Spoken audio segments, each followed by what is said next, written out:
Quen leva do Partido Socialista esta iniciativa? Font. Vale.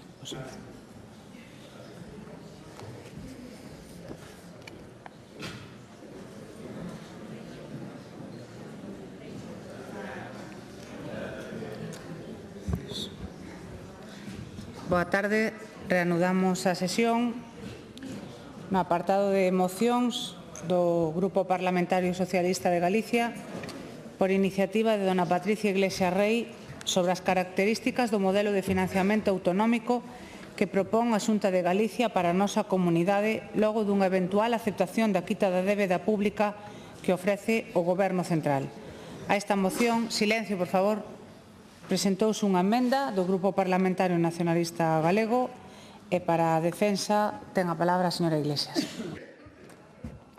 Grazas, presidenta. Boas tardes a todos e a todas. Hoxe non estamos aquí a falar dun asunto técnico, ningún dun Excel que tanto lle gusta ao conselleiro de Facenda. Non estamos tampouco ante un trámite parlamentario máis. Estamos a falar dun asunto de país, do sistema de financiamento autonómico, é dicir, de como se financia a nosa sanidade, a educación, a dependencia, os servicios públicos do que depende, a vida da xente. E iso, señorías, neste debate non pode quedar atrapado, pois eso, na confrontación partidista, ni no seguidismo vergoñento ás consignas de Génova 13. E mentres temos feitos en riba da mesa. O primeiro feito é que temos unha proposta seria por parte do Goberno de España. Por primeira vez en máis de 13 anos hai unha proposta real de reforma do sistema de financiamento, un sistema caducado que, como sabedes, leva caducado máis dunha década, un sistema que estivo 13 anos sen tocarse cando o goberno do PP de M. Rajoy gobernaba o país non se tocou. E hoxe, por primeira vez, hai unha proposta formal, con cifras, con metodoloxía e con impacto real para Galicia. En concreto, 587 millóns de euros máis para o noso país. E isto marca unha diferencia política fundamental. O segundo feito é que Galicia segue sen proposta galega do sistema de financiamento. Mentras o Goberno de España presenta unha proposta que evidentemente pode ser negociable e mellorable, pois o Goberno galego segue sen presentar ningunha alternativa propia por escrito. Non hai proposta galega, non hai modelo galego e non hai cifras propias en riba da mesa. E, por non haber, pois tampouco están redactadas as conclusións da Comisión de Estudo sobre o Sistema de Financiamento Autonómico, que creo lembrar que se constituía lá polo novembro de 2021. Seguen sen presentarse, quedaron no tinteiro, evidentemente porque o PP quiso que fora así. E isto, señorías, é unha anomalía política grave. É unha política de brazos caídos, unha posición moi pouco valiente para o país. Porque Galicia non pode chegar a unha negociación, eventual negociación co Goberno de España, sen voz propia. Ou sí, porque a voz galega, a realidade deste sinsentido, é que calado por outro galego, o señor Feijóo, que é o que lle dá as ordes á rueda e xa se esqueceu de falar o seu propio idioma. En este momento do debate, vou apelar nesta moción directamente ao voceiro do Partido Popular, o señor Pazos. Porque dígolle, señor Pazos, creo que é voceiro dende setembro do 23, se non me equivoco, non?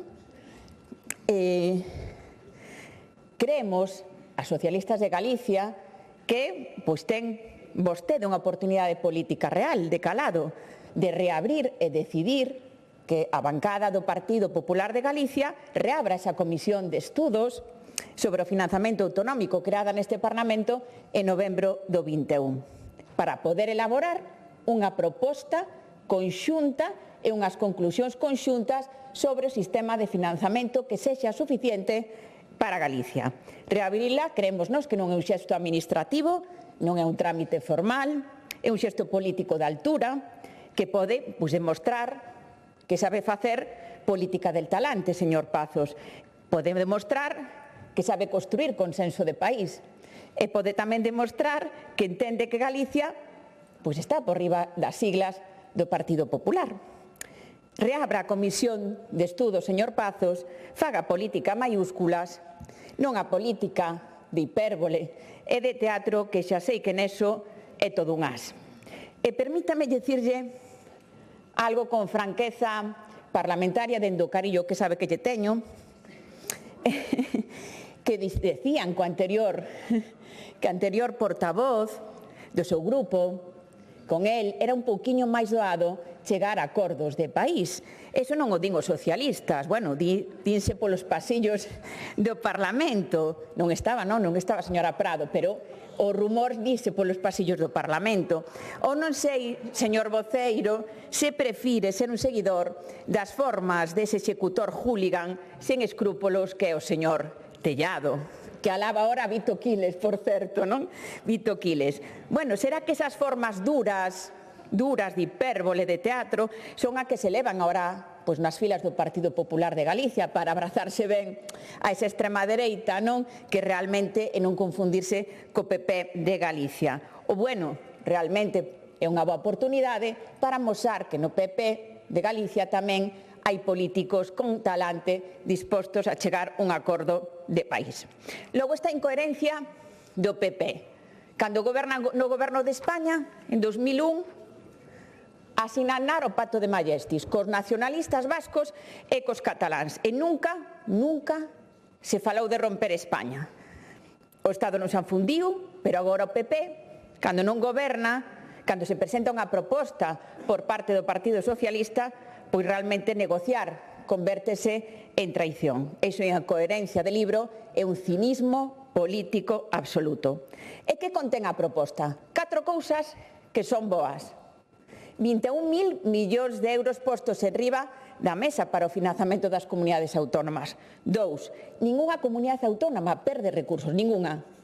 3. Redúzanse a metade as diferencias de financiamento por habitante axustado e reforzase o autogoberno fiscal das comunidades autónomas. Non hai privilexios, non hai concertos para Cataluña, hai un sistema común, multilateral, negociable, que responde a criterios de equidade e solidaridade. Que supón para Galicia? 587 millóns de euros máis, poboación axustada máis do 7,6 da superior á real e un impacto positivo de dispersión territorial e avellantamento. E despois están, hai apenas uns meses, o señor Rueda, o señor tamén conselleiro de Facenda, pedían 500 millóns de euros. Agora din non a 587 millóns. Que hai marxe de mellora? Sí. As socialistas creemos que sí, que hai que negociar e que realmente hai marxe para mellorar o reforzamento do peso do avellantamento, a dispersión territorial, a entrada da ecuación do Fondo de Compensación Interterritorial, pero para negociar fan falta 2 cousas, que seguramente moi sinxelas, pero a vez complexas e que sinxen altura de miras, non? Que son proposta propia galega e 2, vontade política, que a día de hoxe, de febreiro do 2026, carece o Partido Popular de Galicia. Despois está a gran incoherencia de non aceptar a quitada débeda de 4.000 millóns de euros, que é boa para Galicia sen matices. Por qué? Porque mellora a estabilidade financiera. É dicir, non é defender Galicia, e obedecer de novo as consignas de Génova 13. E logo, outra gran incoherencia, o dumping fiscal.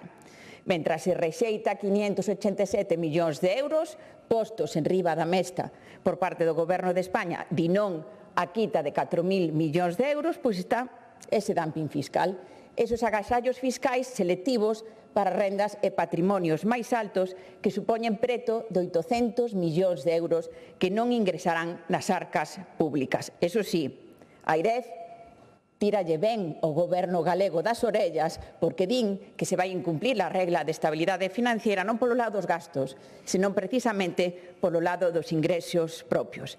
E, señorías do PP, reaban esa comisión de estudos. Por qué? Porque o BNG autoexcluírse de negociar esa proposta de país, porque defenden o concerto económico que é insolidario, ademais nefasto para Galicia.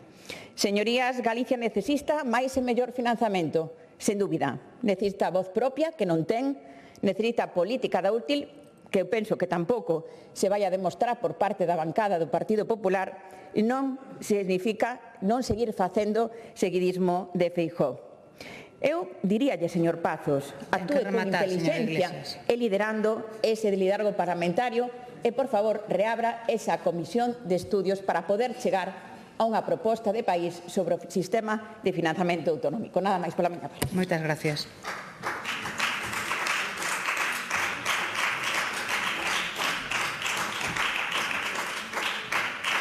Quenda do Bloque Nacionalista Galego, do Grupo Parlamentario, ten a palabra a señora Presas.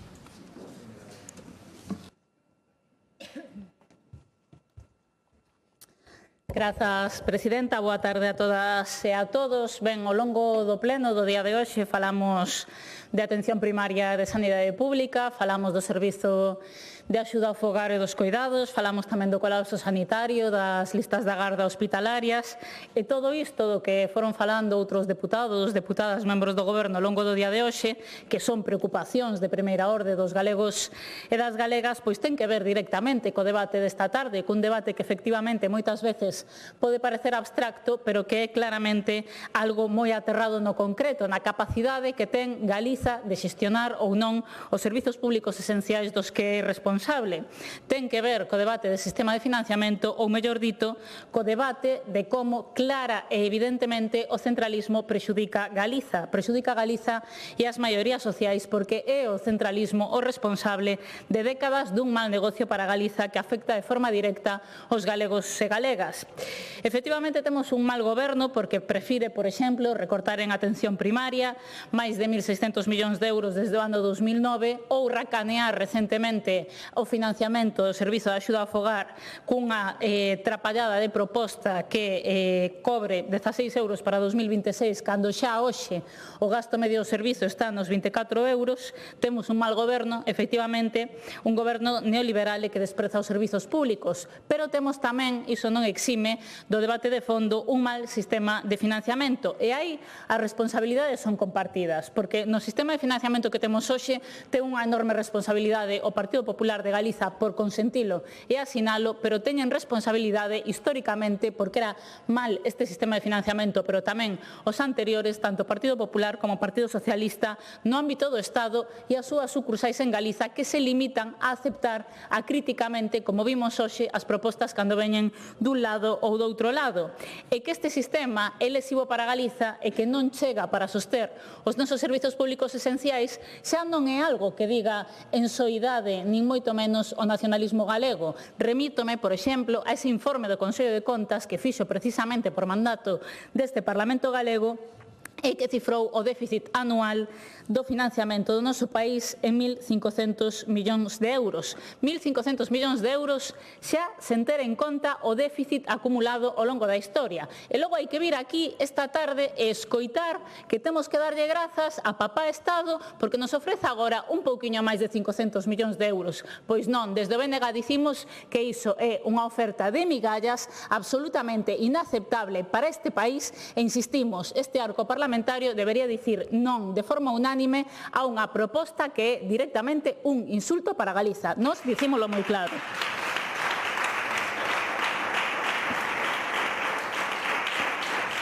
E isto pasa polo egoísmo centralista, mas estamos vendo que pasa tamén polo esforzo duns e doutros de buscar culpables noutros lados. Poden vir desde o Partido Socialista unha e outra vez, vir aquí a esta tribuna a intentar convencer a alguén ou convencer por aí os galegos e galegas, de momento non lles está dando moito resultado, de que o problema aquí é a proposta do BNG. O sea, o problema é que o BNG reclame que Galiza deba xestionar directamente os seus impostos, porque iso sei que é insolidario. Pero a cuestión é, con quen están a ser insolidarios os demais? Quen paga a solidariedade que teñen as forzas centralistas? Non se sabe moi ben con que, pois está pagando Galiza cun sistema de financiamento que é injusto para nós e que desde logo non debe ser aceptado. E nós concordamos con algunhas cuestións que hai nesta iniciativa. Nos, señora Iglesias, por exemplo, estamos de acordo en que a Xunta ten que aceptar a quita da débeda que fixo o Goberno do Estado grazas á presión das forzas soberanistas tamén do BNG. Estamos de acordo con algunhas cuestións de matiz que vostede vostedes introducen nesta iniciativa. Estamos de acordo con que hai que revisar criterios como a dispersión, avellantamento, etcétera, etcétera. Estamos de acordo en que estaría ben que a Comisión, máis que reactivala, o que ten que facer unhas conclusións e punto, mas desde logo emendamos o punto número 3 para elevar o listón e elevar tamén a ambición, porque nos entendemos que neste momento hai que facer dúas cousas que ainda non se fixeron.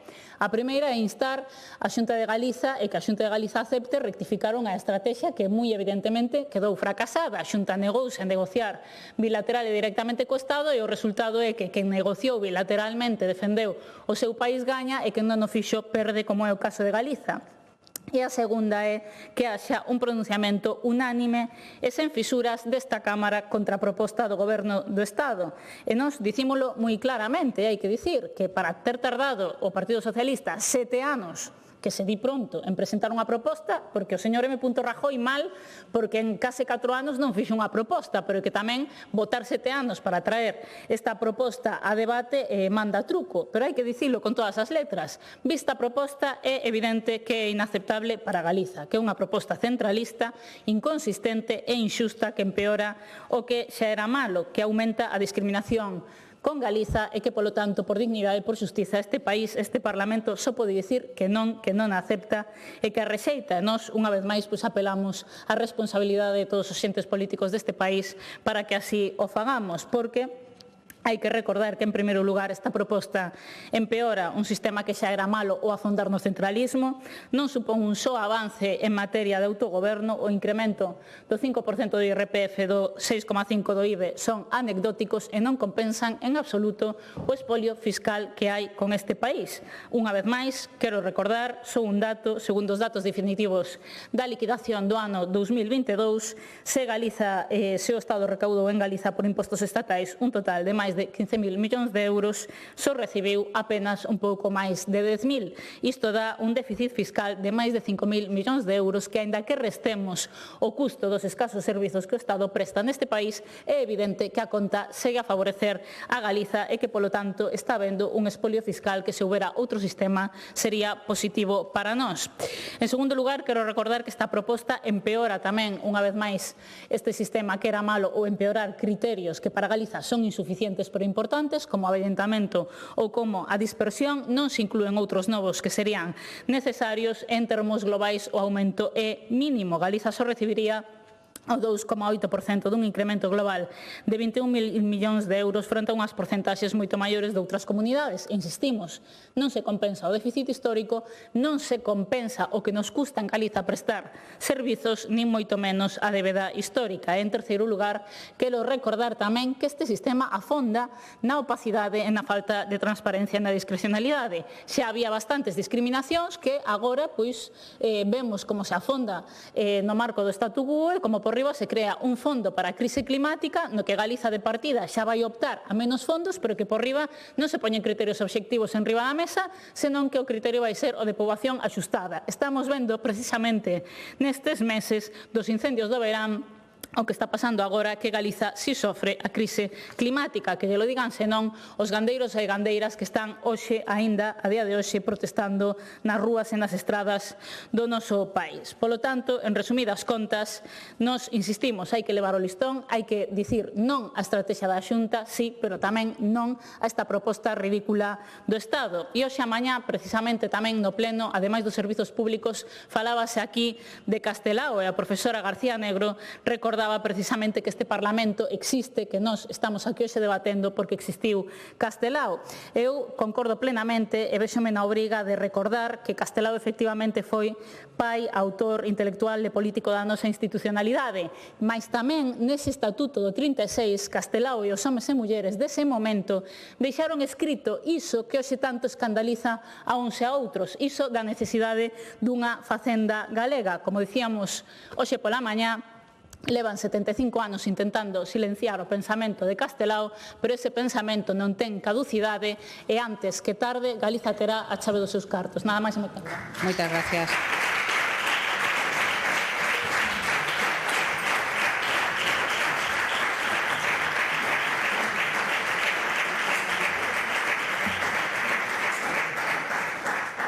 Tendo o voceiro do Grupo Mixto renuncia a súa intervención e ten agora a palabra o representante do Grupo Parlamentario Popular, a señora Sanz.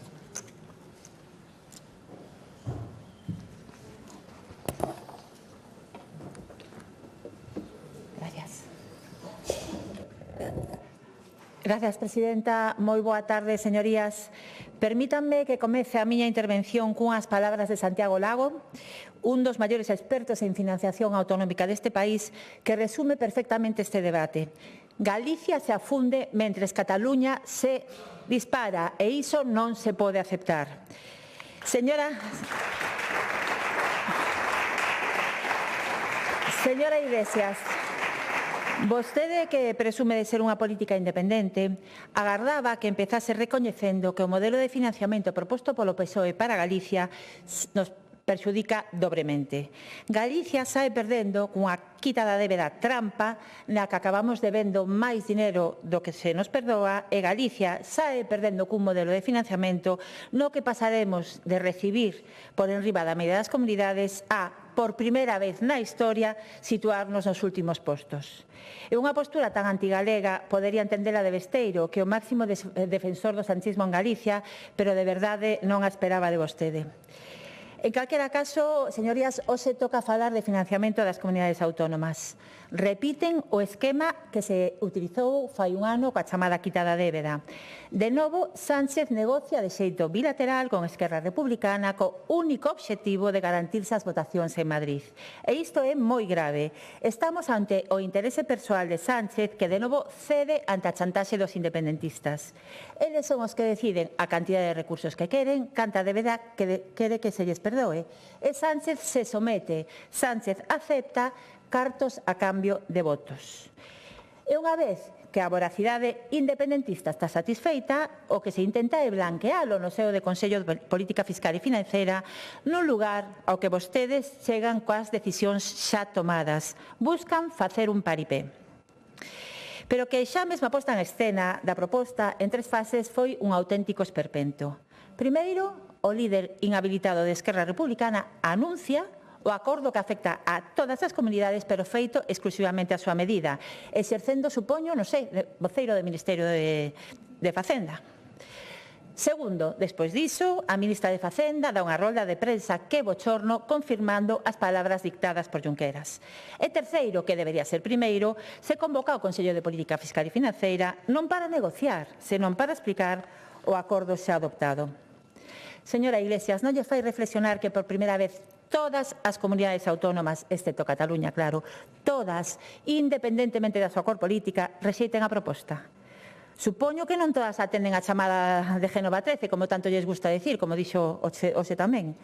Non creo que Barbón, Paje ou Toriño obedezan as órdenes de Feijóo, non lle parece? Non lle lembra isto a ese conto do conductor que vai en dirección prohibida e que pensa que todos os demás están equivocados? Señora Iglesias, miro ao seu redor porque están sós defendendo o indefendible. Con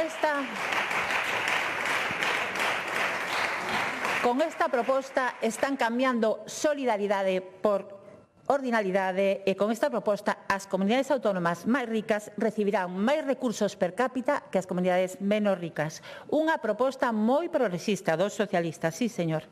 Ben, en calquera caso, non esquezamos que estamos no Parlamento de Galicia e o noso papel como diputados aquí é defender por enriba de todo os intereses das galegas e dos galegos. Estamos ante un sistema no que Galicia sairía peor financiada que nunca. E voulles explicar por que digo isto en 4 puntos. Primeiro, o novo sistema rebaixa 2 criterios con moito peso en Galicia, como son a dispersión e o avellentamento. Vexamos algún exemplo do maior coste de prestar servizos na nosa comunidade. Por exemplo, a media nacional precisa 57 centros de saúde por cada millón de habitantes, mentres que en Galicia se precisan 147, casi o triple. O mesmo sucede co transporte escolar, coa dependencia ou co gasto en farmacia. Segundo, non esquezamos que o obxectivo e satisfacer ao señor Junqueras. E como se consigue isto? Pois retorcendo variables e creando dos fondos que, oh sorpresa, un deles, o Fondo sobre IVA das Pymes, otorga 0 euros a Galicia. E outro deles, o vencellado ao cambio climático, como que si aquí non houvese, destina 2/3 partes ás comunidades mediterráneas. Galicia, señora Iglesias, recibirá pouco máis do 1% destes fondos. Que lle parece iso? Terceiro, propoñen achegar 577 millóns de euros adicionais, que supón tan só o 2,8% do total, cando si, por exemplo, utilizásemos o criterio de poboación axustada, recibiríamos un 6,5%. Pero que a maiores partes da cifra xa está incorporada nos orzamentos actuais da comunidade autónoma. En definitiva, o incremento real para Galicia sería en torno a 400 millóns de euros e non en torno aos 587 que vostede mencionou. Están de acordo con isto? Eu sinceramente penso que non. E a mellor mostra témola no seu cambio de relato, porque vostedes empezaron aceptando o acordo sen ninguna fisura, era un acordo maravilloso, pero ahora xa van reculando un pouco e din aceptemos e negociemos. Pero negociar o qué? Se vostedes fixeron primeiro a conta cos independentistas cataláns e agora que queda para repartir son migallas. E o cuarto e último punto de por que este sistema nos perxudica é que Galicia pasaría de estar nunha posición mellor que a media a estar a cola do financiamento por habitante axustado. Señorías, por favor, escoiten estes datos. Nunca na historia das autonomías Galicia tivo un financiamento por habitante inferior á media das comunidades. Na actualidade estamos nun índice entre un 103 e 104 sobre 100 e con esta oferta que nos dan pasaríamos a estar nun 96 ou 97. Vostedes están nos situando nas últimas posicións. É claro que o PP ten un modelo. Propoñemos rachar con esta proposta e retomar unha negociación entre todos, multilateral, señora Presas, non bilateral, digo pola emenda que presentou. Propoñemos un modelo que protexa a autonomía fiscal das comunidades autónomas, un modelo que non sea froito do chantaxe, un modelo que atenda ao custo real de prestación de servicios públicos que son máis caros en comunidades como Galicia. En definitiva, un modelo que se basee na solidariedade interterritorial, que consagra a Constitución española e que permita que cada cidadán reciba un financiamento equivalente independentemente do lugar no que viva.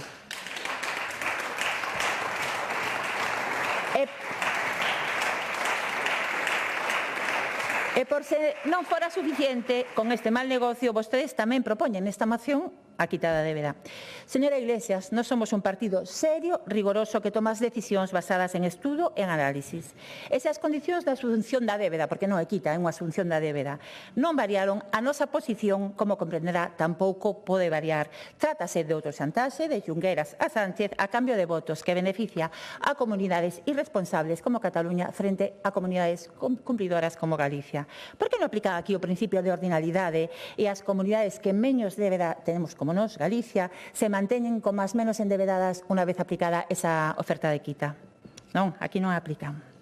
Ben, ao BNG queda moi pouco tempo, compartimos a oposición frontal a este sistema de financiación, dato que me comprace, pero non compartimos un dos seus mantras habituais que é dispoñer da chave dos nosos cartos. A súa ansia por poñerlle apellido galego a calquera materia de que traten, nubla esa razón ata tal punto que prefiren que Galicia saia perdendo. Señorías, a pesar das extraordinarias cifras de converxencia que ten amosado Galicia nas últimas décadas, Galicia sigue sendo na actualidade unha comunidade netamente perceptora e un sistema de cupo conlevaría que perdésemos recursos. Non é algo que digamos nós, din os expertos tamén, os que vostedes trouxeron a este Parlamento, todos menos un, coinciden en que cun sistema de cupo Galicia perdería recursos. Non se trata de ideoloxía, ni de modelo, ni de principios, trátase de números e trátase de cartos. Ben, concluxa, señorías, estamos ante un negocio dobremente ruinoso para Galicia, porque co sistema de financiamento e coa quitada da débeda, Cataluña obtería un saldo positivo de 4.861 millóns de euros, mentres que Galicia acadaría un saldo negativo de 905 millóns de euros. Estamos ante unha proposta inaceptable e pedimos que se retire, para o que esperamos contar co apoio de todos os grupos da Cámara, que estamos aquí para defender os galegos e non para defender a supervivencia e a situación desesperada de Sánchez. Remato como comecei, como as palabras do director do Foro Económico de Galicia. Galicia se afunde mentres que Cataluña se dispara e iso non o podemos aceptar. Por último, respecto... Ten que rematar, señora. Remato xa, solo un apunte. Respecto á moción, creo que queda suficientemente acreditado porque imos a votar que non, porque estamos aquí para defender os galegos e non a Sánchez, pero sí que pediríamos a votación por puntos, porque sí que estamos de acordo no punto 4 de retomar os estudios, finalizar os estudios da Comisión de Financiamento. Entón, pedimos que nos acepte a votación por puntos e, se non nos la acepta, xa lle avanzo que o noso grupo a impulsar igualmente esa comisión. Moitas gracias. Moitas gracias.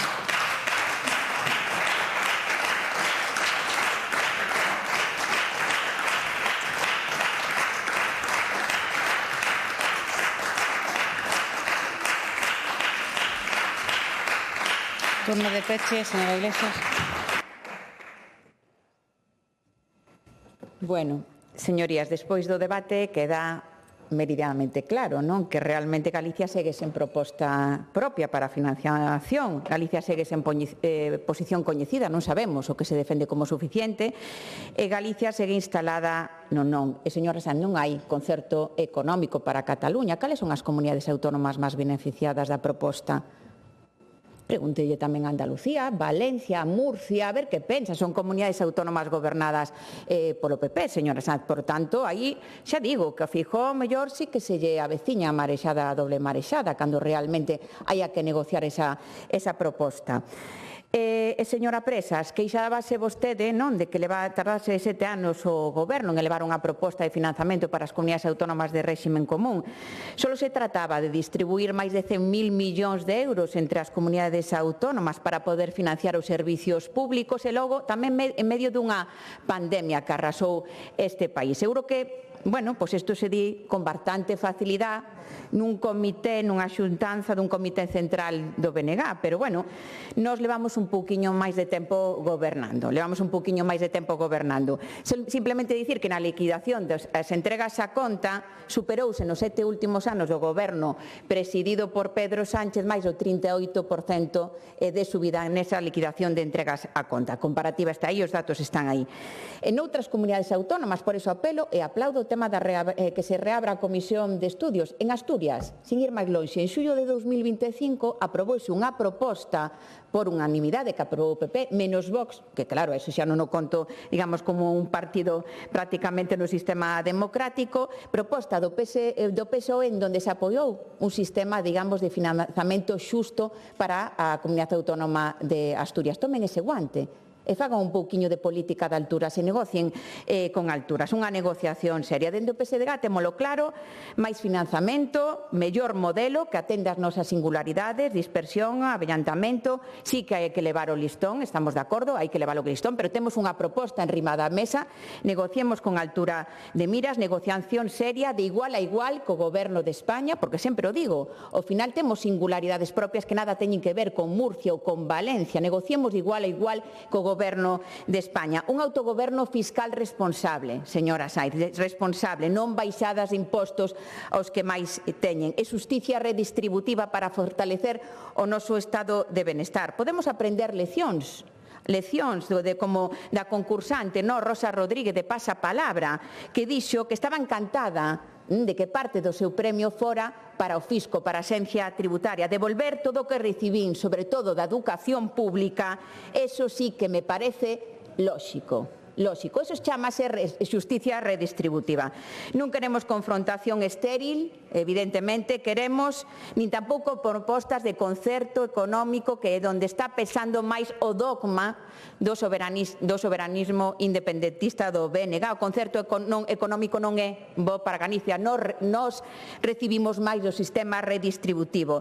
E xa remato como comecei, queremos máis recursos para os servicios públicos, máis igualdade territorial nun Estado federal descentralizado onde Galicia é unha nacionalidade histórica con singularidades propias. E, señor Pazo, reabra a comisión, voten a favor desta moción e fagan política en maiúsculas. Non seguiremos insistindo neste Parlamento que queda de período de legislatura de negociar esa proposta de 587 millóns de euros que se propón polo Goberno de España para Galicia. E xa lle dixen que seguramente se Besteiro fora presidente da Xunta de Galicia outro galo cantaría e iríanos moitísimo mellor. Bueno, mellor quere Rueda que o señor Besteiro acompañe Rueda a Madrid para negociar o sistema de financiamentos e así, e non ten altura de miras e valentía, pois aquí terá tamén a man tendida por parte do Partido Socialista. Moitas gracias. Sobre a emenda? Non aceptamos. Gracias.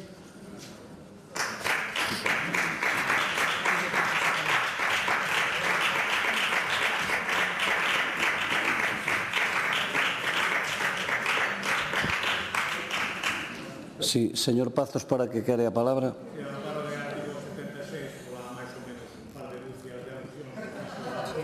Non está, sí, foi, vale, correcto. Un turno. Si, denlle voz ao escano do señor Pazos.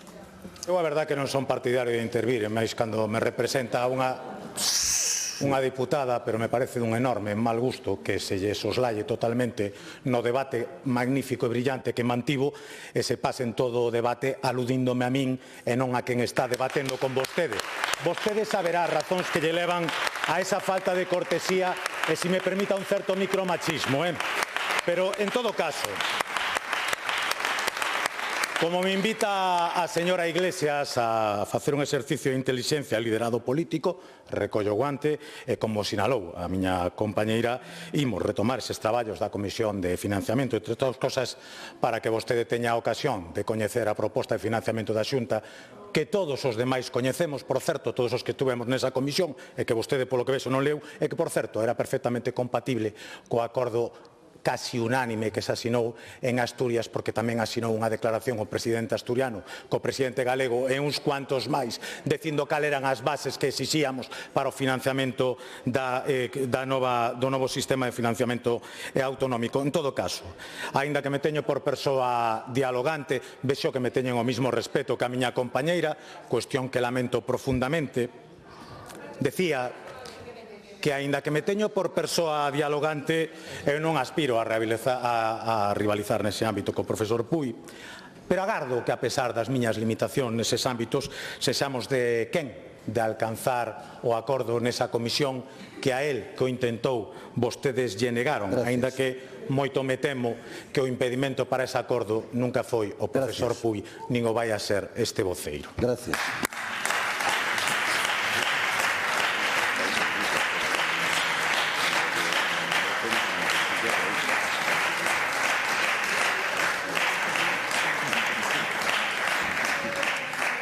Hai que insistir. Si se alude, 3 minutos. Home, non, lean o reglamento. É moito máis fácil non aludir. Hai moitas formas de non mencionar o nome. Hai que ser, digamos, máis, non sei, non quero dicilo. Se din o nome, pero hai outros xeitos de facelo. En fin, votamos. Do Grupo Parlamentario do Bloque Nacionalista Galego, iniciativa de doña Olalla Rodil sobre os compromisos orzamentarios do Goberno galego co desenvolvemento do Servicio de Axuda no Fogar e coa implantación do novo protocolo da prevención da violencia nos domicilios onde se presta. Hai unha emenda do Grupo Parlamentario Socialista que non se acepta. Votamos.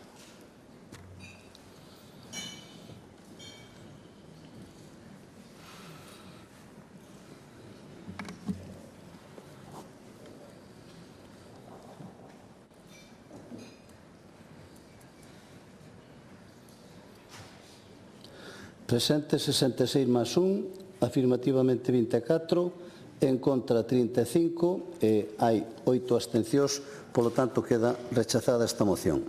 Votamos agora do Grupo Parlamentario do Bloque Nacionalista Galego, iniciativa de doña María Monserrat Prado Cores sobre as medidas postas en marcha polos Sergas no marco do Plan Galego de Saúde Invernal. Acéptase como engádega a emenda do Grupo Parlamentario Socialista. Votamos.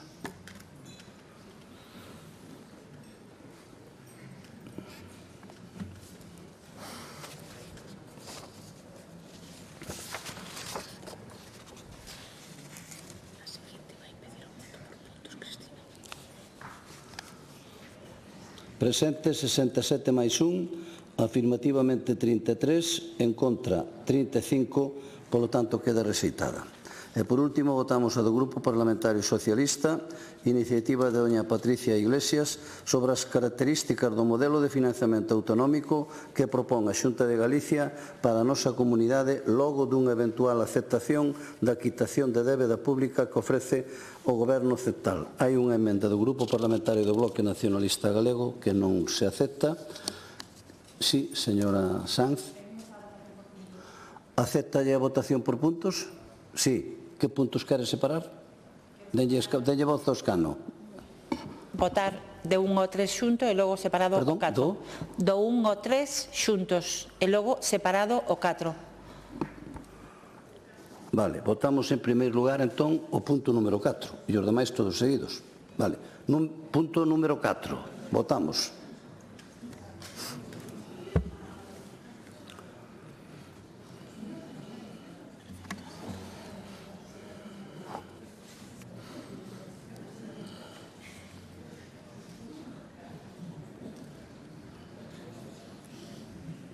Presentes 67 máis 1 e afirmativamente votan 68 e polo tanto queda unha cousa curiosa isto, polo tanto queda aprobado este punto e votamos ora o resto dos puntos. É unha cousa curiosa, sí, que estando 67 por que 68. Pero non me puña aquí, como me pon sempre, 68 máis 1. Por iso eu digo que me resultaba curiosa a cousa. En todo caso, quedou aprobado o punto. Votamos ora os puntos, o resto dos puntos. Votamos.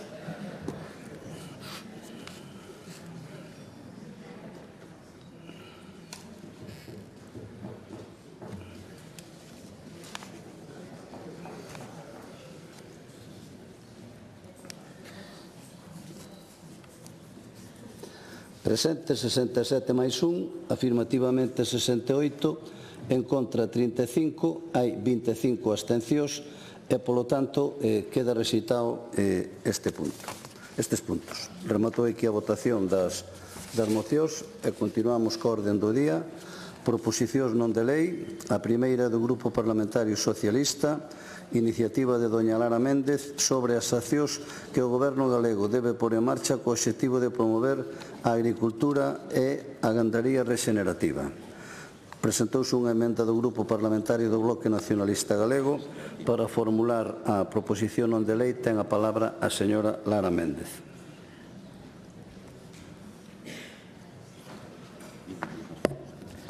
Grazas, presidente. Moi boas tardes, señorías.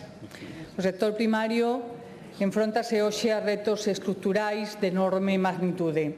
O cambio climático, a perda de rendibilidade das explotacións, o despoboamento do rural, a degradación dos solos, a dependencia crecente de insumos externos e unha competencia internacional cada vez máis intensa. E fronte a estes retos non abondan nin parches nin discursos baleiros.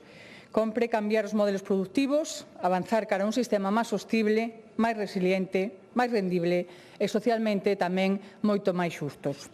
E quero comenzar deixando claro algo fundamental. Os agricultores, gandeiras, galegas son as primeiras interesadas en conservar o territorio. Non só porque dependen delo seu sustento económico, sino porque o rural é a súa forma de vida, a súa identidade e tamén o seu futuro. Compre un cambio de modelo que ademais é necesario tamén, eu creo que ademais se pode decir tamén inevitable. Durante anos falouse da agricultura convencional, sostible, da agricultura ecolóxica, e ambas son necesarias e deben de seguir convivindo. Pero hoxe sabemos que non son suficientes para responder aos retos actuais. Por iso emerxe este novo paradigma que é a agricultura e gandeiría rexenerativa.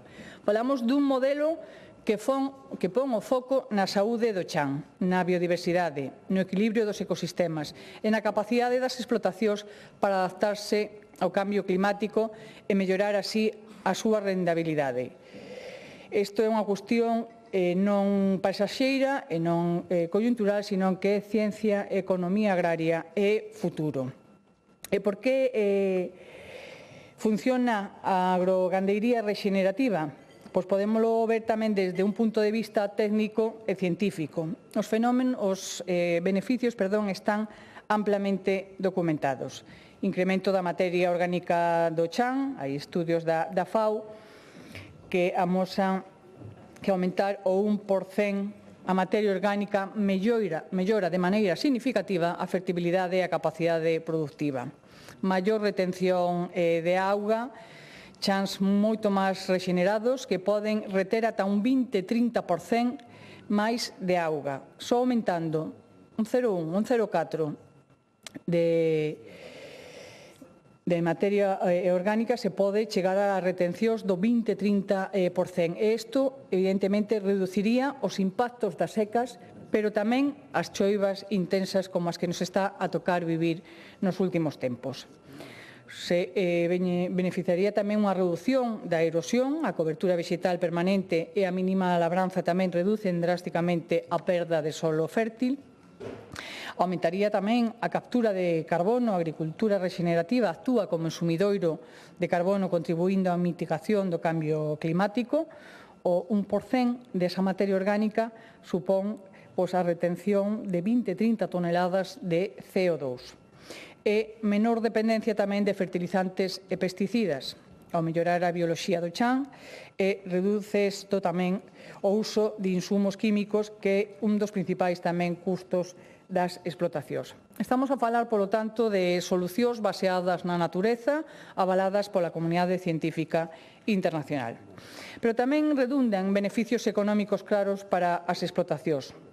Dende un punto de vista económico, se produce unha reducción de custos de produción, menos fertilizantes, menos fitosanitarios, menos gasto en alimentación externa no caso da gandeiría. Melloraría tamén a rentabilidade a medio plazo. As explotacións rexenerativas presentan marxes máis estables e menos exposición á volatilidade dos prezos e dos insumos. Maior valor engadido do produto. Os consumidores demandan tamén produtos saudables e cada vez máis ligados á orixe, á calidade. A diversificación tamén de ingresos. Melloraría os circuitos cortos da comercialización, a venda directa e tamén os mercados de proximidade. E iso, evidentemente, e todos somos coñecedores diso, é clave para fixar poboación, atraer xente nova ao sector e garantir así tamén o relevo xeracional. Pero tamén estamos a falar dese impacto social e territorial. Este modelo tamén ten unha dimensión social, como reforzar o vínculo entre a produción e o territorio, favorecer explotacións familiares fronte a modelos intensivos e deslocalizados, contribuye tamén a manter as paisaxes e manter esas paisaxes vivas, fundamentais para o equilibrio ambiental e para o turismo rural, mellora o benestar animal, especialmente na gandeiría extensiva rexenerativa.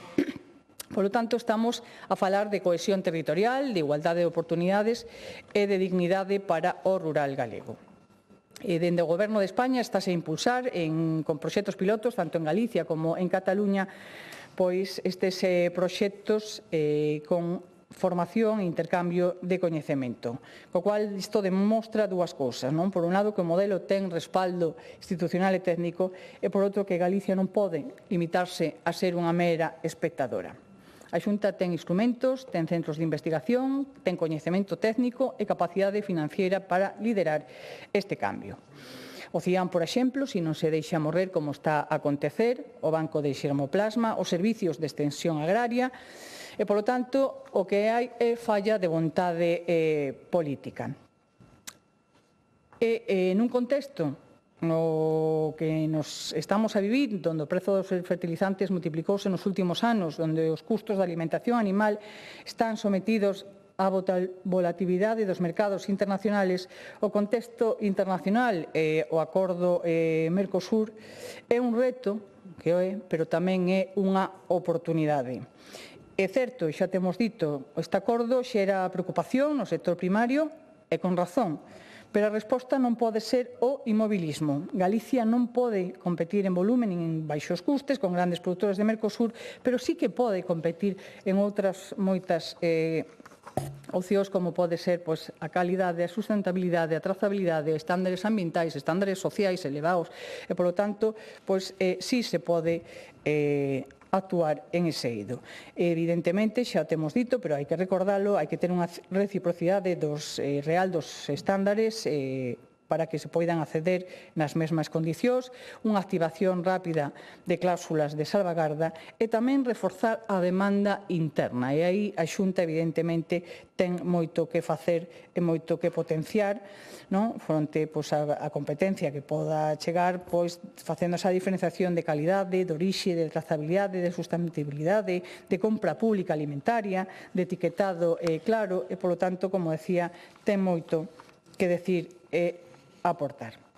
E a agricultura rexenerativa é unha ferramenta estratégica tamén para reforzar o noso sector fronte á competencia internacional. Permite diferenciar os nosos produtos, acceder a mercados con maior valor engadido, a defender cláusulas espello, exixir reciprocidade, como decía, ambiental, protexer os nosos produtores fronte ao duping ambiental e social.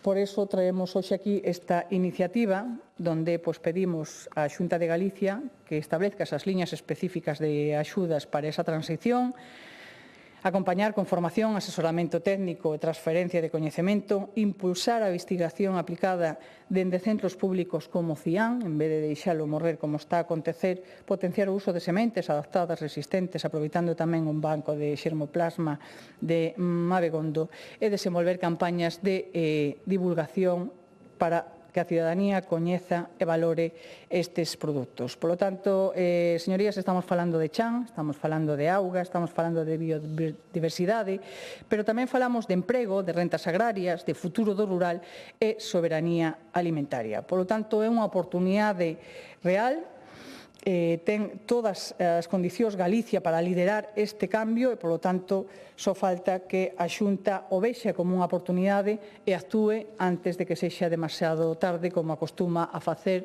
a Xunta de Galicia, de actuar tarde, mal e arrastro. Nada máis e moitas grazas. Gracias.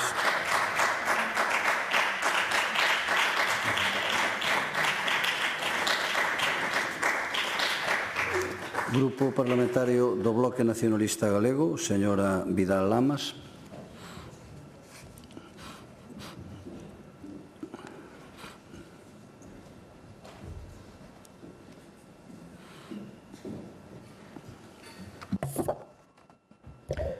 Boa tarde a todas e a todos. O sector primario galego precisa cambios, precisa apoio público e precisa investigación, porque a realidade é que non hai hoxe ningún subsector do agro e da gandeiría que non este atravesando dificultades serias. Falamos de prezos, falamos de rendas agrarias, falamos de relevo xeracional, falamos de cambio climático, de sanidade vegetal e animal, de dependencia de insumos externos e de perda da base produtiva. Isto é unha evidencia que xa non admite ningunha discusión.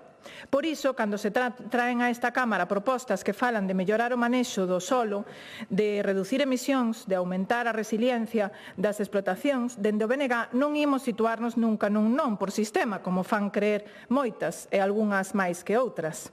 Ao contrario, Galiza necesita avanzar cara a modelos produtivos máis sostibles, máis ligados ao territorio e máis xustos para quen produce.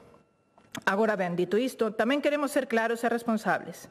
Se hai algo que esta iniciativa pon enriba da mesa, aínda que sexa de maneira indirecta, é unha realidade incómoda para o Goberno da Xunta. Sen investigación pública forte, sen transferencia real de coñecemento, todo isto queda en declaracións ben intencionadas. E aquí é onde o CIAM de Mabegondo entra no centro do debate, porque non estamos a falar dun recurso calquera, estamos a falar do principal centro público de investigación agraria do país, clave para a mellora xenética, a adaptación ao cambio climático, a sanidade vegetal e animal e a transferencia do coñecemento ao sector. E a realidade é que o CIAM leva anos sufrindo un proceso continuado de debilitamento, perda de persoal investigador, falta de estabilidade, e o que provoca unha perda de funcionalidade da investigación aplicada ao sector e impoñendo, por tanto, unha distancia cada vez maior coas necesidades reais das explotacións. Hai unha cuestión de fondo que dende o Bloque Nacionalista Galego consideramos clave e que afecta directamente ao primeiro punto desta iniciativa. Non se poden crear liñas de axudas públicas para un modelo productivo que non está definido nin regulado. A día de hoxe, a chamada agrogandeiría regenerativa non conta cun marco normativo que establezca criterios claros, prácticas obrigatorias, nin límites, nin un sistema público de control. A nosa emenda de modificación o único que pretende é enriquecer esta iniciativa. Isto non cuestiona o interese de moitas das prácticas que se citan, pero dende as institucións temos a obriga de actuar con rigor, porque o diñeiro público debe destinarse a realidades perfectamente definidas e avaliables. Primeiro, hai que poñer os alicerces, que é a definición, a investigación e criterios técnicos. Só despois ten sentido falar de axudas. O PP fala moito de innovación, pero non se innova con discursos, innovase con investimento público, con persoal cualificado e con planificación a longo prazo. E mentras o sector primario se moviliza, mentras hai protestas no campo, mentras se acumulan os problemas, a Xunta segue sen apostar en serio pola investigación agraria pública galega. Isto hai que dicilo aquí e con toda a claridade. Dende o BNG defendemos algo moi sinxelo. O coñecemento que se xera con recursos públicos debe estar ao servizo do conxunto do sector e do país, especialmente da agricultura e da gandería familiar. E isto lévanos directamente ao Banco de Sermoplasma. Falamos dun patrimonio estratégico acumulado durante décadas que conserva variedades adaptadas ao noso territorio, mellora a resiliencia fronte ao cambio climático e é clave para producir alimentos de calidade. Dende o noso punto de vista, non sería acertado restringir o uso destas sementes a un único modelo productivo. Ao contrario, deben estar ao servizo da agricultura familiar, da produción agroecolóxica, da produción de proximidade, que son as que xeran o emprego no rural, coidan o territorio e producen alimentos sans e de calidade. Limitar ese uso sería un erro estratégico. A este respecto, como proba do desinterese e do desleixo do Goberno do PP da Xunta de Galiza para atender as necesidades de investigación pública agraria, debemos lembrar que as instalacións do Banco de Sermoplasma do CIAM, inauguradas apresuradamente na campaña das anteriores eleccións autonómicas polo daquela conselleiro de Medio Rural, transcorridos casi 2 anos do evento, son literalmente un cascarón de prefabricados de formigón, baleiro e inacabado que non permite albergar ningunha soa das coleccións de sementes do rico patrimonio xenético custodiado nese centro, porque é completamente afuncional para tal cometido. Outra mostra máis da ineficacia na obriga e dilixencia do funcionamento dos recursos públicos por parte dos xestores de medio rural. É un exemplo de libro que podería rayar na malversación de fondos europeos.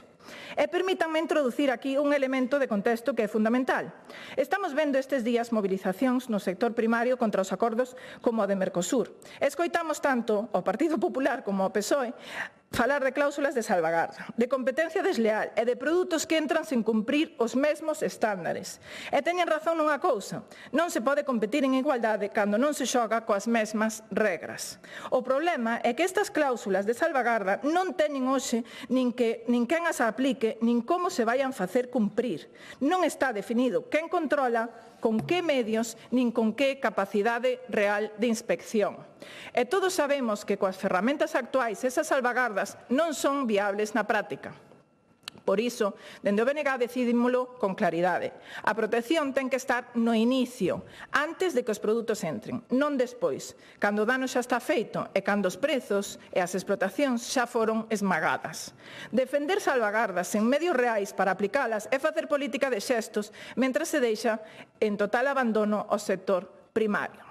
Agora ben, esa mesma lógica debe aplicarse tamén aquí dentro.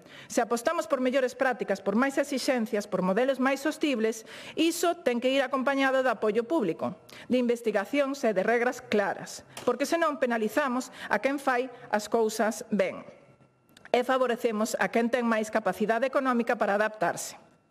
Non se poden falar non se pode falar dun futuro do sector primario mentras se desmantela a investigación pública agraria. Non se pode pedir esforzos ao sector mentras se lle retiran ferramentas fundamentais. As boas intencións non chegan se non se poñen os medios, os recursos e unha visión clara de país. As boas intencións non chegan se non se poñen os medios, os recursos e a visión clara do país. Dende o Bloque Nacionalista Galego imos seguir defendendo investigación pública forte, con máis recursos para o CIAM, sementes e coñecemento, ao servizo da agricultura familiar galega e políticas agrarias que non deixen atrás a quen produce nin xeren máis incerteza, porque sen investigación, sen investimento e sen sector primario non hai futuro para o rural nin para Galiza. Moitas gracias. Gracias.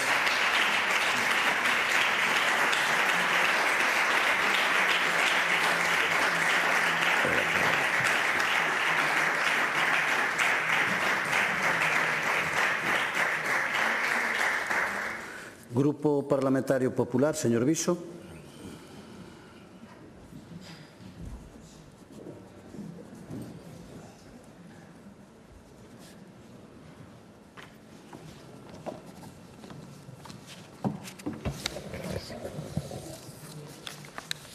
Gracias, presidente. Señorías, na política agraria hai unha tentación frecuente que é pensar que mellorar o modelo é poñerlle un nome novo.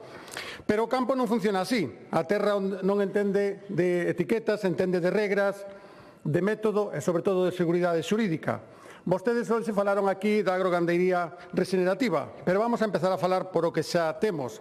A produción ecolóxica, que é un termo xurídico, está regulado con normativa europea, ten un marco claro, unha certificación oficial a través do CRAEGA, con unhas exixencias medibles. A chamada agricultura regenerativa, pola contra, non ten definición xurídica oficial, non conta con selo público obrigatorio e calquera pode empregar o termo sen estar sometido a un sistema de control homoxéneo. Hasta aí estamos de acordo hasta co BNG. Cando din cousas coherentes, teñen razón. A PNL fala de chan, de biodiversidade, de resiliencia, como se a clave estivese no obxectivo e non no método. Pero o campo non funciona por terminoloxía, funciona por regras, por técnicas, por certificación, por economía e por viabilidade. Por iso, antes de tentar facer política pública con novos modelos, compre comprender os que xa existen, desde un punto de vista legal e técnico. Cando falamos en Galicia de sistemas produtivos, falamos dos tres sistemas, da produción convencional, da produción integrada e, como non, da produción ecolóxica. Tres marcos perfectamente regulados, controlados e con exixencias concretas. A convencional, que cumpre unha legislación xeral, a integrada, como todos sabemos, vai máis alá, axustando fertilización, fitosanitarios e priorizando alternativas biolóxicas. E tamén, por suposto, a ecolóxica, que é a máis exixente. Non emprega fertilizantes químicos, limita os fitosanitarios, non usa organismos modificados xenéticamente e obriga, como todos sabemos, a un manexo respetuoso do solo, da auga e da biodiversidade. A denominada agricultura regenerativa responde a un enfoque centrado na restauración da saúde do solo, como vostedes falaban, no incremento da biodiversidade e na captura de carbono. Pero, señorías, esos son principios que tamén están no corazón da agricultura ecolóxica, pola que a Xunta leva anos facendo unha aposta decidida. E cando un lee a exposición de motivos da PNL, comproba algo máis. Todo o que se lle atribúe á chamada regenerativa, cuidado do chan, aumento de materia orgánica, retención de auga, menor uso de insumos químicos, rotación de cultivos, cubertas vegetais, por favor, señorías, eso é exactamente o que se exibe e promove a ecolóxica. En boa medida, tamén, en moitos casos, a produción integrada moderna. É dicir, estamos ante prácticas xa incorporadas con un sistema e con un marco legal. Polo tanto, o que vostedes propón ten consecuencias políticas importantes. Por qué? Porque cando se crean conceptos sin base normativa, crean expectativas que logo non se poden cumprir. Axudas sen marco, formación sen sistema, campañas sen produto realmente diferenciado e, sobre todo, algo que é a clave de todo isto, o risco de competencia desleal para quen si cumpre cun réximen tan exixente como é o ecolóxico. A agricultura ecolóxica, señorías, é un sistema completo, con control, con certificación, con exigencias técnicas e, por suposto, tamén co apoio público. Por iso, cando a PNL fala de pôr o foco na saúde do chan, algo que comentaba vostede, señora Laura, convén dicilo con claridade, ese foco xa existe. Non é unha novidade, é unha obriga real para quen produce en ecolóxico ou mesmo en integrada. Cando falan de reducir insumos químicos, de mellorar biodiversidade ou de protexer contornos, non están describindo algo alternativo, están describindo o corazón da política agraria moderna que xa se está a aplicar en Galicia. E aquí, señorías, entra o papel da Xunta e da Consellería de Medio Rural. En Galicia, a aposta pola produción ecolóxica non é un eslogan, é unha liña estable de traballo a través do cal a Xunta e a Consellería e, por suposto, da Agacal non precisa dunha iniciativa do Partido Socialista para actuar. Por qué? Porque xa impulsa axudas á conversión e ao mantemento de explotacións ecolóxicas, xa apoia a incorporación de novos produtores, xa financia a certificación e, por suposto, xa promove a calidade diferenciada e a transferencia de coñecemento. A Agacal está para que os sistemas funcionen. Son con formación, por suposto, con formación, con investigación aplicada, con promoción, con apoio ao réxime de calidade e coa profesionalización do sector, algo que vai no ADN desta Consellería. E segundo os datos do CRAEGA, a superficie e os operadores ecolóxicos en Galicia seguen medando ano tras ano. Falábamos o ano pasado neste mesmo Parlamento nun debate no Pleno. E non é por casualidade, senón é polo froito do compromiso dos produtores e do apoio decidido deste goberno que preside Alfonso Rueda. E isto é importante dicilo. A sustentabilidade, señorías, non se construye con modelos sin base legal. Construíse con sistemas que permitan producir con garantías xurídicas e económicas. A PNL tamén fala da formación como se fose unha carencia estrutural. Pois non o é. A Consellería leva anos impulsando capacitación técnica, transferencia de coñecemento, modernización e profesionalización desde a práctica productiva. Cando se cita o Centro de Investigacións Agrarias de Mabegondo, señorías, convén baixar o debate ao terreo da realidade. O CIAN é un instrumento vivo de investigación aplicada e transferencia. Nel trabállase, entre outras cousas, por exemplo, co pastoreo rotacional, ca mínima alteración do solo, ca reducción de insumos, a mellora da fertilidade, exactamente as liñas que aquí presentan vostedes como agricultura regenerativa. Non é desde a teoría, senón desde a práctica, a Agacal leva anos orientando o CIAN. A xeración de coñecemento útil para o sector e a súa transferencia real e as explotacións. A investigación non se mide, señorías, polo ruído político, mídese polos sistemas que melloran e polo coñecemento que chega aos profesionais. O mesmo sucede cos recursos xenéticos e coa diversidade. Galicia non empeza hoxe, leva tempo integrando unha política pública coherente. Tamén, señorías, señoría do PSOE, vostedes falan dun novo modelo productivo, como se os actuais estivesen alleos á sustentabilidade. Cando moitos agricultores e gandeiros da nosa terra se aplican prácticas de conversión, de conservación do solo, de rotación, de cubertas vegetais e de reducción de insumos. E, por suposto, señorías, non o fan por unha etiqueta, fano porque eles saben que nesa boa xestión valle o seu futuro, o futuro da súa explotación.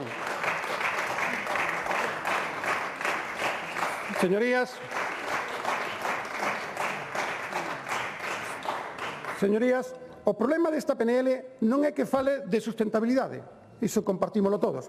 O problema é que presenta como novidade un modelo que carece de marco legal, de certificación pública obrigatoria e de regras comuns, permitindo que calquera uso o termo sin asumir as mesmas exigencias e confundindo, sin garantías, os consumidores. E iso, señorías, é moi peligroso. Por iso, señoría do PSOE, este PNL non suma, non porque a intención sexa mala, senón porque o modelo que propoñen carece de base legal imprescindible para poñer política pública seria. Eu creo que o Partido Socialista sempre lle pasa o mismo, traballa en base a eslóganes, sin dotarle de garantías aos contidos. E, lóxicamente, ao medio rural o que non lle axuda é a propaganda, senón apoios decididos como os que lidera a Xunta de Galicia da man de profesionais do sector. E vou rematando. O futuro do rural non se garante inventando etiquetas, senón construindo sistemas.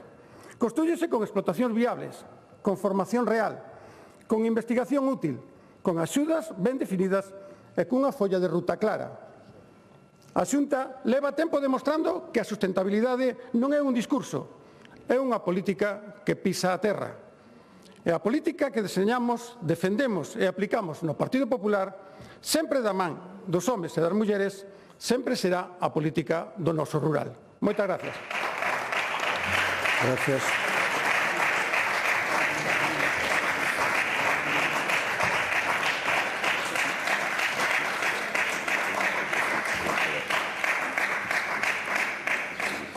Grupo autor da proposición non de lei, señora Lara Méndez.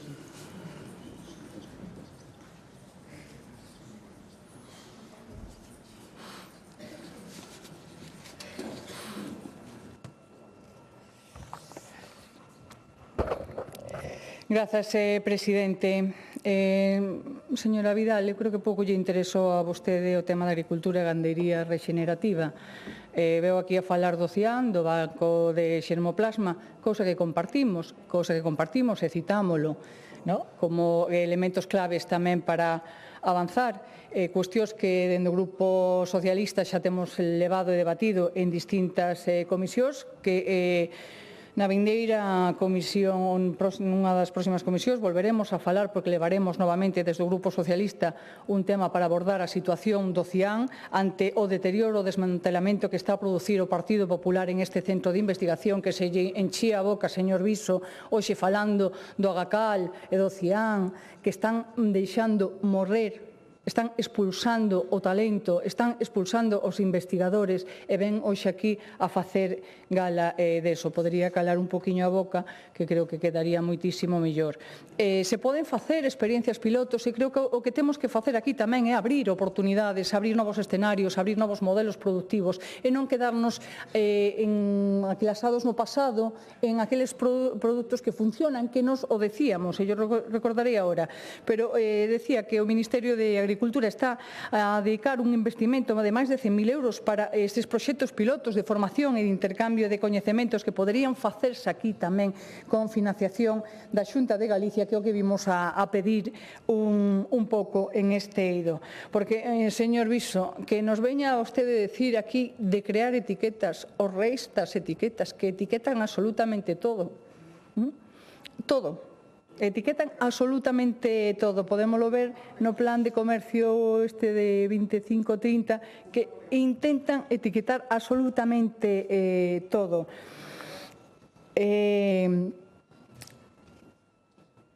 Estaba dicindo, señor Viso, que lle decía tamén, perdón, na miña primeira intervención, o que pasa que a mellor non me escoitou, que a agricultura convencional sostible e a agricultura ecolóxica son ambas necesarias e deben seguir convivindo e xa están reguladas, implantadas. Como xa temos, non abrimos novas portas? Pois eu acórdome cando empecé a falar da construción en madeira de edificios que me poñían... Sí, os seus, señor Viso, os seus, os do Partido Popular. E agora resulta que a Xunta tamén se suma. O que lle pido é que teñan visión de futuro, que teñan altura de miras, que teñan capacidade de implementar cuestións novas, que ao final é volver ao pasado, pero que teñan esa capacidade, esa visión, e que non se sumen tarde, que é o que soen facer, sumarse tarde. Estamos dándolle oportunidades do Partido Socialista a abrir novos campos, porque é unha oportunidade estratégica para o futuro do sector primario. Trátase dunha resposta técnica, científica, económica, ao modelo productivo. Non se trata de mermar nin de quitar outra, se trata de complementar o actual modelo productivo, aínda mellorando nos últimos anos que o ten feito ese modelo productivo, ten límites claros fronte ao cambio climático. Señor Viso, a perda da fertilidade dos solos, o aumento dos custos dos insumos ou a incerteza dos mercados internacionais é unha amenaza. Por lo tanto, todo o que nos poidamos adiantar será bo para o agro e a gandeiría galega, será bo para o sector primario. A cuestión é, van estar a favor de abrir novas canles, de abrir novos modelos, de ter visión de futuro, de adiantarse ás estrategias, de ir por unha vez por diante. E que xenerosos somos que despois o van a executar vostedes. Nós o planteamos aquí para que o aproben, señor Viso. Porque, mira, o 95% dos alimentos dependen directamente da saúde do só. Sí, este tipo de modelo melloraría esa saúde do só. Non digo que outros señan prejudiciais, digo que melloraría. Por lo tanto, que se trata é de ter esa capacidade de visión de futuro e apostar realmente por unha agricultura e gandeiría sostible e, sobre todo, señor Viso, de futuro. Moitas gracias. Gracias. Acepta a emenda do BNG. Perdón, non a emenda non se acepta porque entendemos que desvirtúa a mesma. Non Gracias.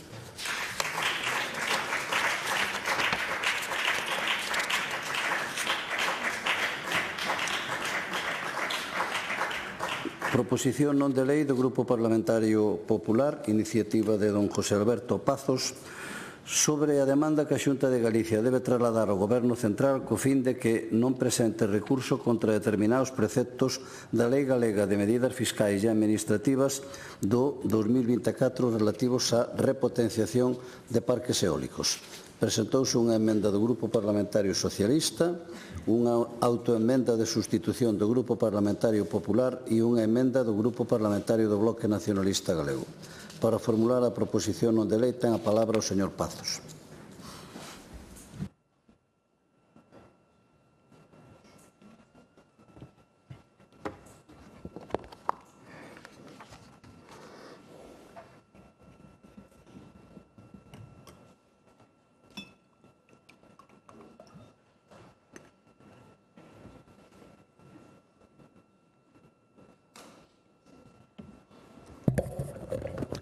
Moitas gracias, señor presidente.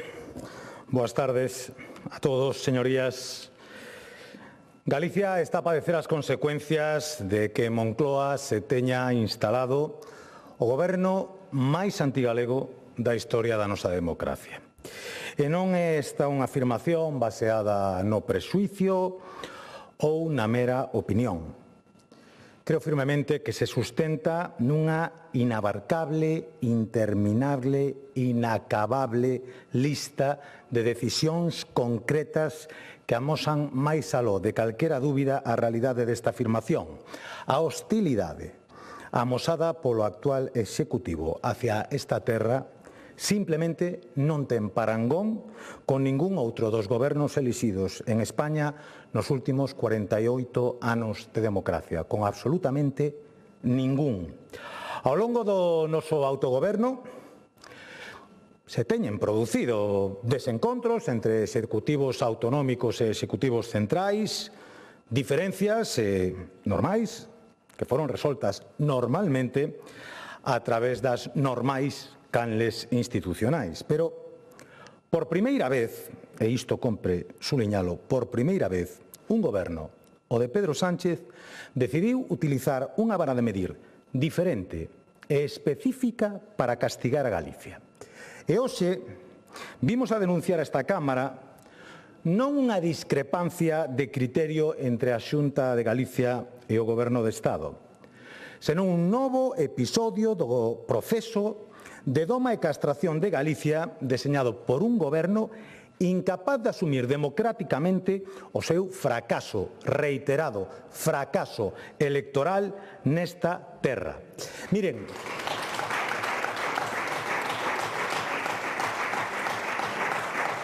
a lista de agravios é tan extensa que non cabería en ningún caso nesta intervención, pero sí me van permitir que amose algúns dos que me parecen exemplos máis sangrantes e que creo que mellor acreditan esa doble vara de medir. Mire, ano 2021, o goberno de Pedro Sánchez amosa a súa disconformidade coa redacción de certos artigos introducidos na reforma da Lei de Saúde de Galicia.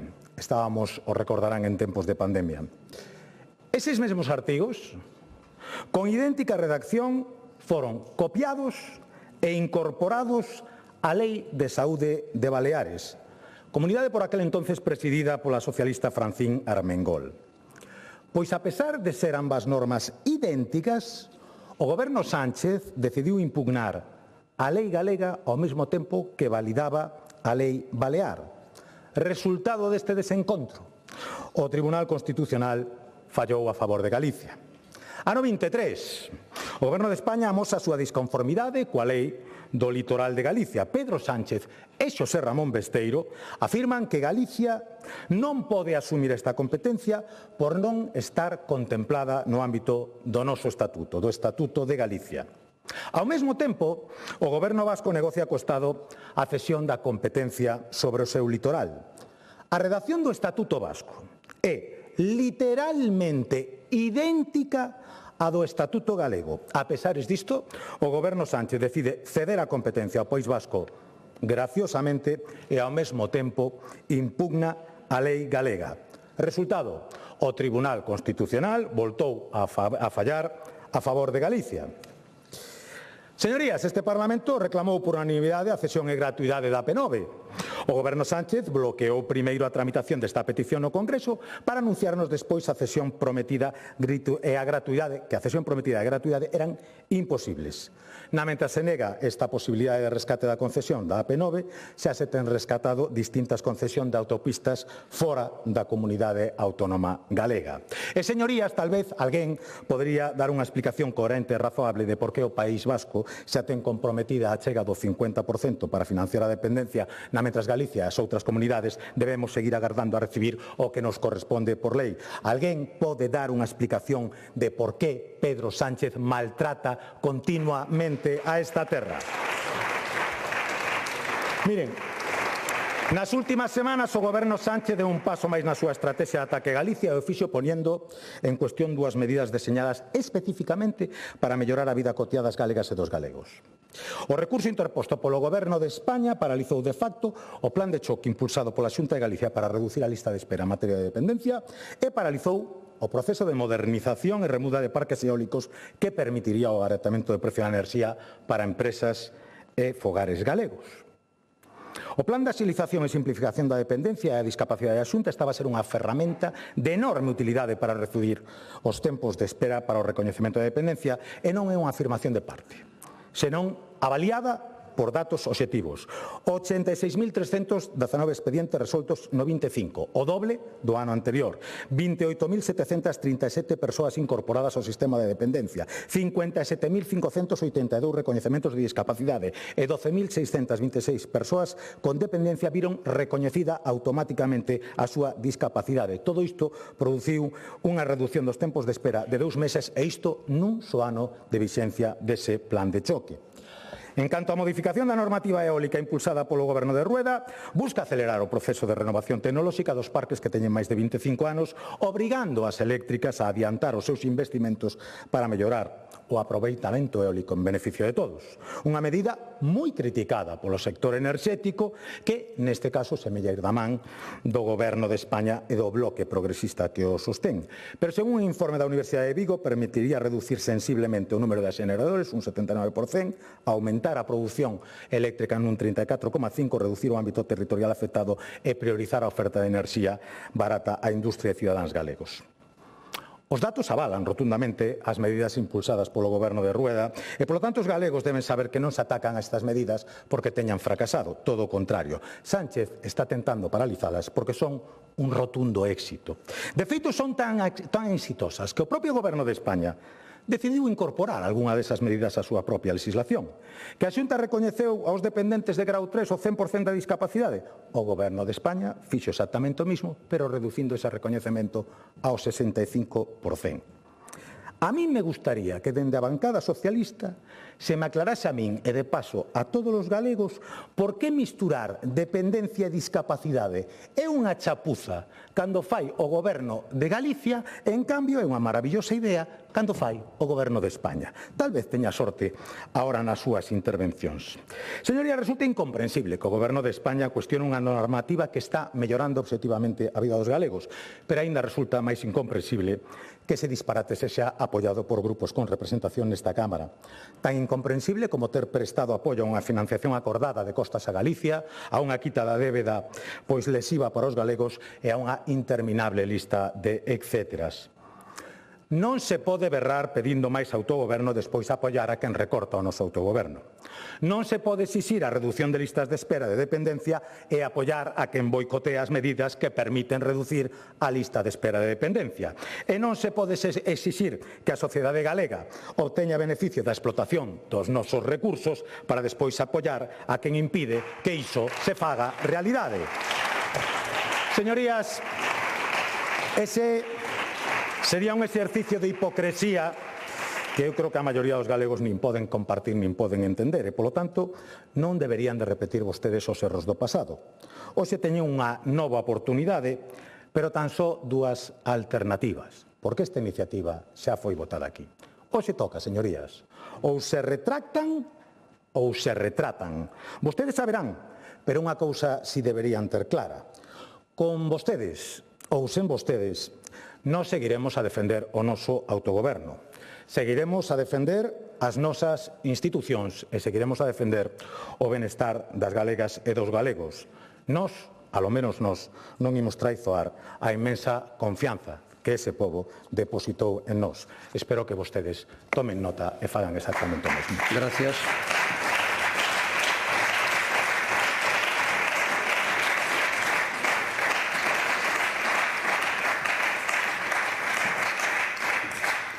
Grupo Parlamentario Socialista, señora Iglesias.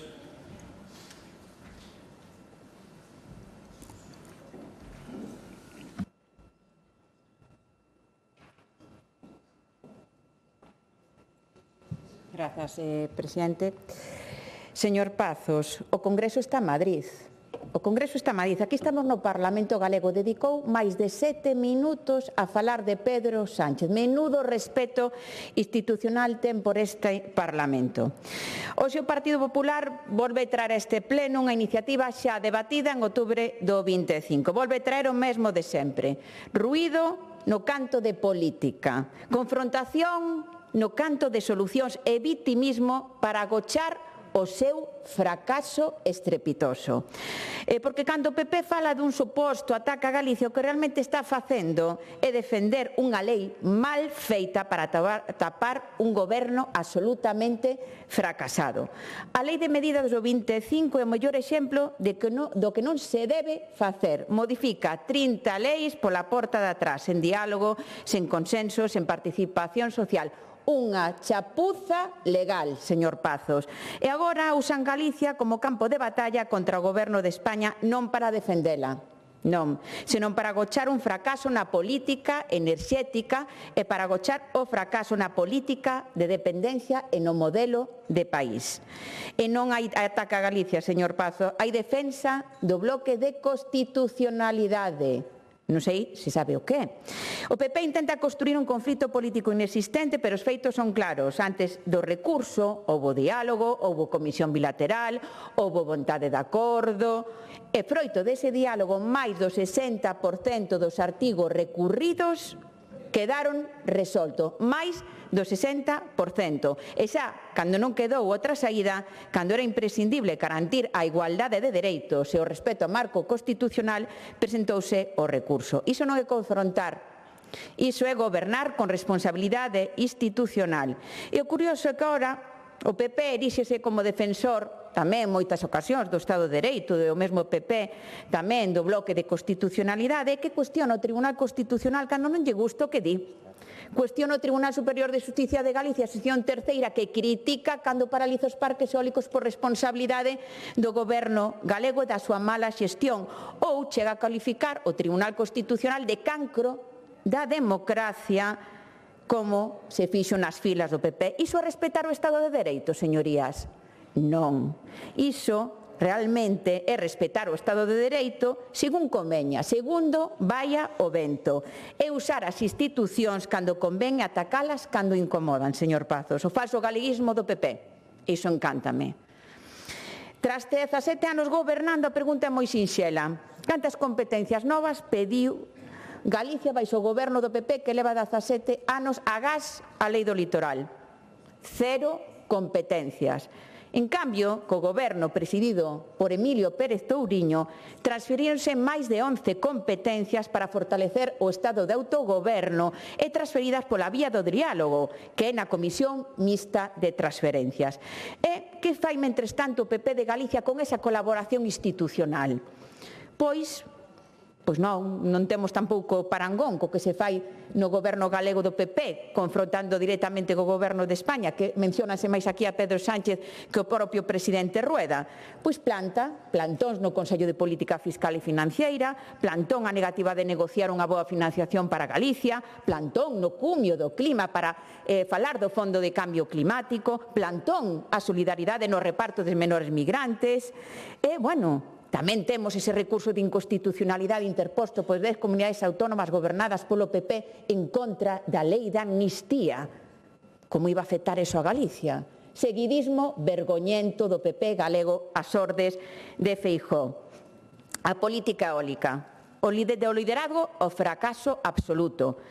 En 2009, Galicia era un referente, primeira potencia, hoxe quinta posición, non é casualidade, consecuencia directa dun modelo absolutamente fracasado de transición enerxética, sen planificación, cun plan sectorial de 1997 totalmente desfasado, con cambios legais improvisados, levamos 14 modificacións da lei do sector eólico, 14 pola lei de acompañamento, pola porta de atrás, e con máis de 90 parques eólicos suspendidos por deficiencias ambientais imputables ao goberno galego do PP.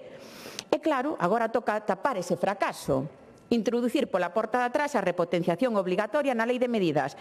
Digámoslo sen rodeos, esa obrigatoriedade é o recoñecemento explícito do fracaso do modelo eólico do Partido Popular. A repotenciación eólica non está parada, señor Pazos, o que falla é o modelo do PP. E tamén quero desmentir con rotundidade unha falacia, unha fake, un bulo das declaracións da Conselleira de Economía e Industria, que demostran, na miña humilde opinión, claro está, que para ser a mellor aínda lle queda un pouquiño de camiño que recorrer, nas que afirma que por culpa do recurso teremos máis de 2.000 muiños máis e a luz máis cara. Falso.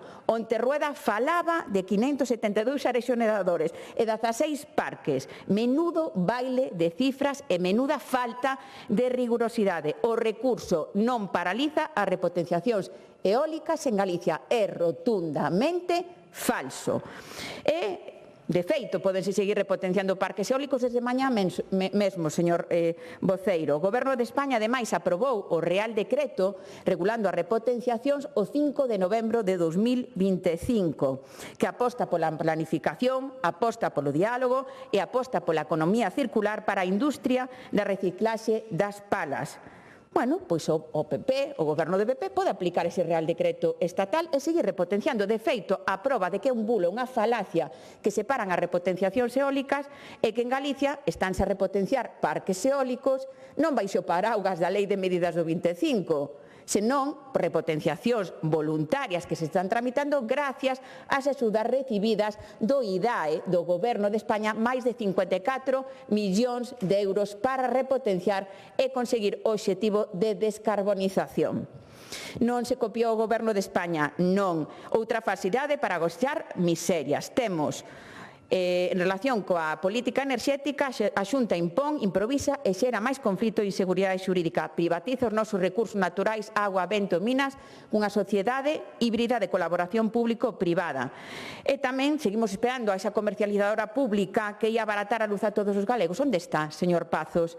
Ou modifica o imposto do canon eólico, realmente que vai a implicar máis potencia e máis beneficios para as empresas eléctricas e menos ingresos públicos para os concellos rurais que soportan as repotenciacións. De copia nada, señorías, unha falsidade e un bulo. E despois falamos da dependencia e discapacidade, recortar dereitos para forrar, ese sería o eslogan. A Xunta mestura dependencia e discapacidade como se fosen o mesmo, non, son dereitos diferentes. Aclaro yo, señor voceiro, a competencia da legislación básica en materia de discapacidade do Goberno de España. Por que? Para garantir a igualdade de dereitos en todo o territorio nacional. Un mínimo común normativo. Sabe o que? A Comunidade Autónoma autónoma pode desenvolver a legislación básica que se marca en materia de discapacidade.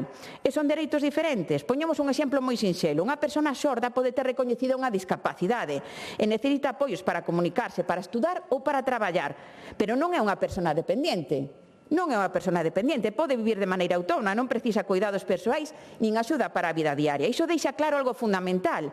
A discapacidade garante a inclusión, garante a igualdade, mentres a dependencia garante os coidados. Son dereitos distintos con finalidades distintas. É mesturado, como fai o PP, non é simplificar nin acortar plazas, é ocultar o fracaso da política de dependencia do goberno galego do PP. 349 días de media para a primeira resolución de dependencia, recortes de dereitos, elimina o informe social das valoracións, precarizan os empregados públicos de servicios sociais, abren a porta as privatizacións dos trámites. Isto non é eficiencia, isto é desmantelar o sistema público de dependencia para forrar cartos, porque o dan, o bono, cuidados de 400 euros, que é incompatible con outros recursos da dependencia, como ter dereito a unha praza nunha residencia pública. O modelo do PSD é claro, defendemos a transición ecolóxica, repotenciacións ordenadas con consenso e servicios públicos forte, dependencia humana, profesional e digna, porque gobernar non é maquillar cifras e difundir bulos de maneira consciente como fai o PP. Señorías, o recurso de inconstitucionalidade non vai contra Galicia, vai contra unha chapuza legal improvisada e sen consenso. O PP pode berrar, pode vitamizarse. Nós imos seguir defendendo un autogoberno serio e unhas institucións respetadas. Moitas grazas.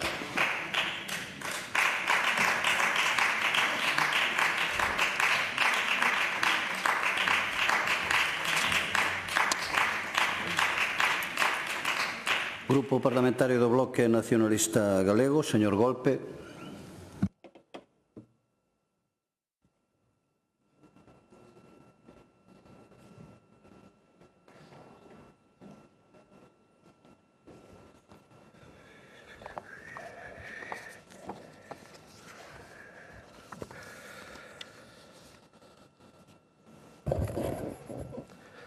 Grazas, presidente. Boa tarde, señorías. Bueno, pois temos hoxe nesta Cámara outra consecuencia, outro exemplo máis dunha estrategia que o Partido Popular leva anos aplicando en materia eólica. Permítanme que me ciña o aspecto eólico que estamos tratando hoxe, porque así estaba formulada esta iniciativa do Partido Popular en inicio, ainda que logo, na súa autoemenda, meteron tamén o da discapacidade e igualdade. Unha estrategia que non é un episodio illado, son unha forma de gobernar o sector eólico que nos trae hoxe hasta aquí. Toda a seguridade e todo o rigor do Partido Popular, tanto no eido legislativo como no eido formal, reflectido nunha iniciativa, por certo, que eu creo que é extemporáneo que estamos debatindo hoxe aquí, ou senón non sei a que obedece este anuncio oficial da páxina web da Xunta, onde dice que xa se están personando contra a decisión do Goberno de meter no Tribunal Constitucional este asunto da Lei de Acompañamentos do ano 2025. Aquí o único que se vai buscar hoxe, como acaba de quedar patente, é ese titular de que mal nos trata Sánchez. E non vamos ser nós que neguemos o autogoberno. De feito, esa N do BNG que aparece nas nosas siglas é nacionalista. Non lles vou explicar o que quere dicir nacionalismo, o que si os conmino a que recollan aquela intervención magistral do Olalla Rodil de nacionalismo galego para damis, que creo que é moi aproveitable en calquer momento da historia, non? Evidentemente defendemos o autogoberno, pero, señor Pazos, aí se vostedes gobernaran, aí se vostedes gobernasen. Porque se falamos das inxerencias do Estado en materia enerxética, hai un marco que non podemos esquecer. Non podemos esquecer que hai unha lei básica do sector eléctrico, que é a Lei 24 de 2013, Esta lei impulsada e aprobada por o Goberno do Partido Popular blindou que toda a instalación eléctrica de xeración de máis de 50 megavatios fose de competencia exclusiva do Estado. É dicir, foi o Partido Popular quen decidiu que Galiza non podese tramitar proxectos eólicos de gran tamaño, quen recentralizou aínda máis o poder no Estado central e quen puxo ese teito de 50 megavatios que hoxe limita o autogoberno efectivo neste ámbito. Se hoxe hai un marco estatal que condiciona fortemente o que podemos facer dende Galiza, en boa medida é porque o Partido Popular en Madrid quixo ese modelo. Foron vostedes e ninguén máis os que propiciaron esta situación e fixérono con presidente do Estado galego, manda truco, o burro falando de orellas. Por certo, esa mesma lei foi a que provocou que no ano 2020 as galegas e os galegos pagásemos a factura da luz máis grande de todo o Estado, máis gravosa de todo o Estado, por aplicación do artigo 16 desa propia lei 24 de 2013. Dás o paradoxo dun país excedente de enerxía eléctrica que conta hoxe en día con case 300.000 persoas en vulnerabilidade enerxética que tivo que pagar a luz máis cara do Estado grazas á tradición legislativa do Partido Popular en Madrid. E agora pretenden vir aquí a facerse as víctimas cando foron vostedes quen lle puxeron o candeado á capacidade de decisión galega do sector eléctrico. Esa é a súa coherencia, señorías do Partido Popular. No plano galego o patrón repítese. En lugar de planificar con visión de país, de dotarnos dunha lei e dun programa específico sólido, o Partido Popular vai actuando a chimpos, a base de retoques, de parches, sempre ao ditado do oligopolio enerxético. Durante anos autorizáronse parques eólicos nun marco normativo feble, sen unha planificación sectorial que integrase xeración e rede, sen avaliar ben os efectos acumulativos, sen ordenar o territorio con rigor e sen garantir a participación social nin beneficios locais reais. E o resultado, vémolo hoxe nos autos e sentencias dos tribunais. 93 proxectos paralizados, provocados por esta situación. Un escenario de incerteza onde hai entre 2,5 a 3 gigavatios de potencia paralizada conxelados nos xulgados. Esta situación non é consecuencia dunha decisión caprichosa dun xuiz, nin unha conspiración abstracta contra a Galiza. É un reflexo dunha política pública mal feita, cunha administración que avanzou proxectos e evaluacións que non soportan a mínima exigencia xurídica e mental. E non lle boten a culpa aos técnicos, non se escuden vostedes nos técnicos. Os técnicos avalían o que a norma di, e vostedes son os que fan a norma, e vostedes son os que aproban a norma. E no medio desta crise, en lugar de promover unha reforma integral seria da lei do sector eólico, do plan eólico, o que fai a Xunta é introducir cambios en sucesivas leis de medidas eficaces administrativas pola vía do acompañamento. A toda presa, cada mes de decembro. Isto xa é un clásico como aquel anuncio de Turrón, non? De vuelva a casa por Navidad. Pois ca mesma carencia, cada Nadal, van caendo sucesivas reformas do sector eólico. Nesta ocasión estamos debatendo as modificacións que afectan a lei de acompañamentos do ano 2025, pero a de 2026 tampouco se queda atrás. O feito de facer compatible a instalación de eólicos de 200 metros de altura cas directrices da paisaxe de Galiza non pode quedar como unha simple anécdota. Isto é outro parche máis, outro mensaxe máis cara ao lobby eléctrico que dende aquí vanse movendo a norma en función das necesidades de cada momento. E outra vez máis o resultado segue sendo o mesmo, inseguridade xurídica e choque cos tribunais. E hai outro exemplo recente desta forma de facer que afecta directamente ao territorio, a modificación do canon eólico que entrou en vigor o pasado 1 de xaneiro. Xa o trouxemos a este mesmo Parlamento na anterior sesión, fai 15 días, onde puxemos de relevo que aló onde se reduzca o número de máquinas, mantendo ou incrementando a potencia, vai haber unha reducción do canon eólico dun 70%. Póñense vostedes a capa verde do greenwashing, aireando a repotenciación como gran adalid da ecoloxía, pero a administración local perde capacidade económica coas súas medidas. E ao mesmo tempo, nos poñemos en valor o que fixo o noso compañeiro en Muras, ese concello de 600 habitantes, que foi que anda a arrincar un acordo con Nivel Droro para poñer os beneficios do vento do seu concello a carón da veciñanza a través de bonificacións, a factura da luz e outros mecanismos de retorno. E non me podo conter en lembrarlles que xusto nese mesmo debate o portavoz de Enerxía do Partido Popular nesta mesma tribuna puxo en valor ou gabouse dese parque eólico Arno que se acollía a lei de beneficios do territorio que iba a deixar non sei cantos beneficios nos concellos por onde pasaba, pero ao día seguinte, 24 horas despois, nos medios de comunicación estaba o alcalde da Pastoriza dicindo que el diso non sabía nada e que el quería para o seu concello o mismo que tiña Muras. Son vostedes malos ata para o seu. O sinal político é moi claro. Quen manda aquí é o oligopolio. O dos concellos é o de menos. Tampouco me vou resistir a alombrarlles algo tamén dixo ahora a señora Iglesias, que ese chiringuito, que xa lle podemos chamar chiringuito, non, a Recursos de Galicia, que só nos enteramos a través de nota de prensa do que fan, deixen de facer, ou das intencións que teñen, e que agora se dedican a comprar activos eólicos amortizados, que o podemos calificar tamén como chatarra eólica, non?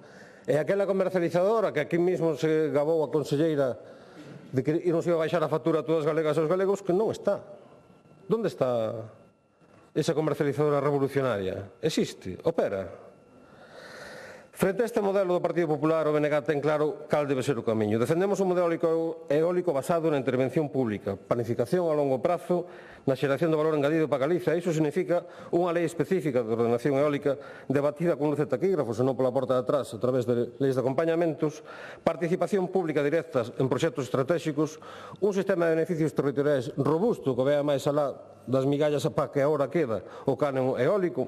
Podemos coller, por exemplo, Muras, non pasa nada por eso, pero pódese incluso estender e mellorar. É unha aposta decidida por desenvolver un sector eólico propio dentro da industria con servicios avanzados e cunha cadea de valor con I+D+I dende o deseño de novos equipos ata a digitalización, operación e mantemento, almacenamento e integración de renováveis no sistema. E todo iso, sí, con seguridade xurídica, con boa técnica legislativa, sen regalar recursos xudiciais en bandeixas, sen construir monstros normativos que logo os tribunais teñen que desmontar. Esta iniciativa que se trae o Partido Popular non resolve nada porque non afronta causas profundas da parálise, porque é unha peza máis na estrategia, como dixen antes, non é máis que buscar ese titular de que malos Pedro Sánchez, mira que mal nos trata, dito expresamente polo portavoz do Partido Popular. Se queren falar en serio de ordenación eólica, deixen de usar leis de acompañamento. Se vostedes queren falar en serio de beneficios sociais, retifiquen o canon eólico e deixen de castigar os concellos que soportan as repotenciacións. E se queren falar en serio de participación pública, abandonan os chiringuitos como Recursos de Galicia de compra de chatarra eólica e aposten por a intervención directa da Xunta nos proxectos.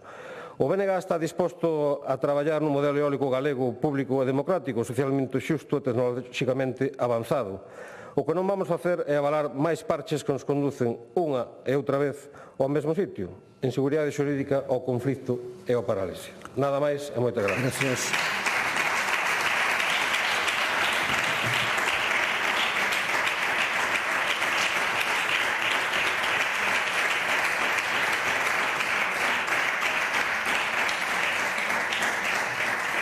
Grupo autor da proposición non de lei, señor Pazos.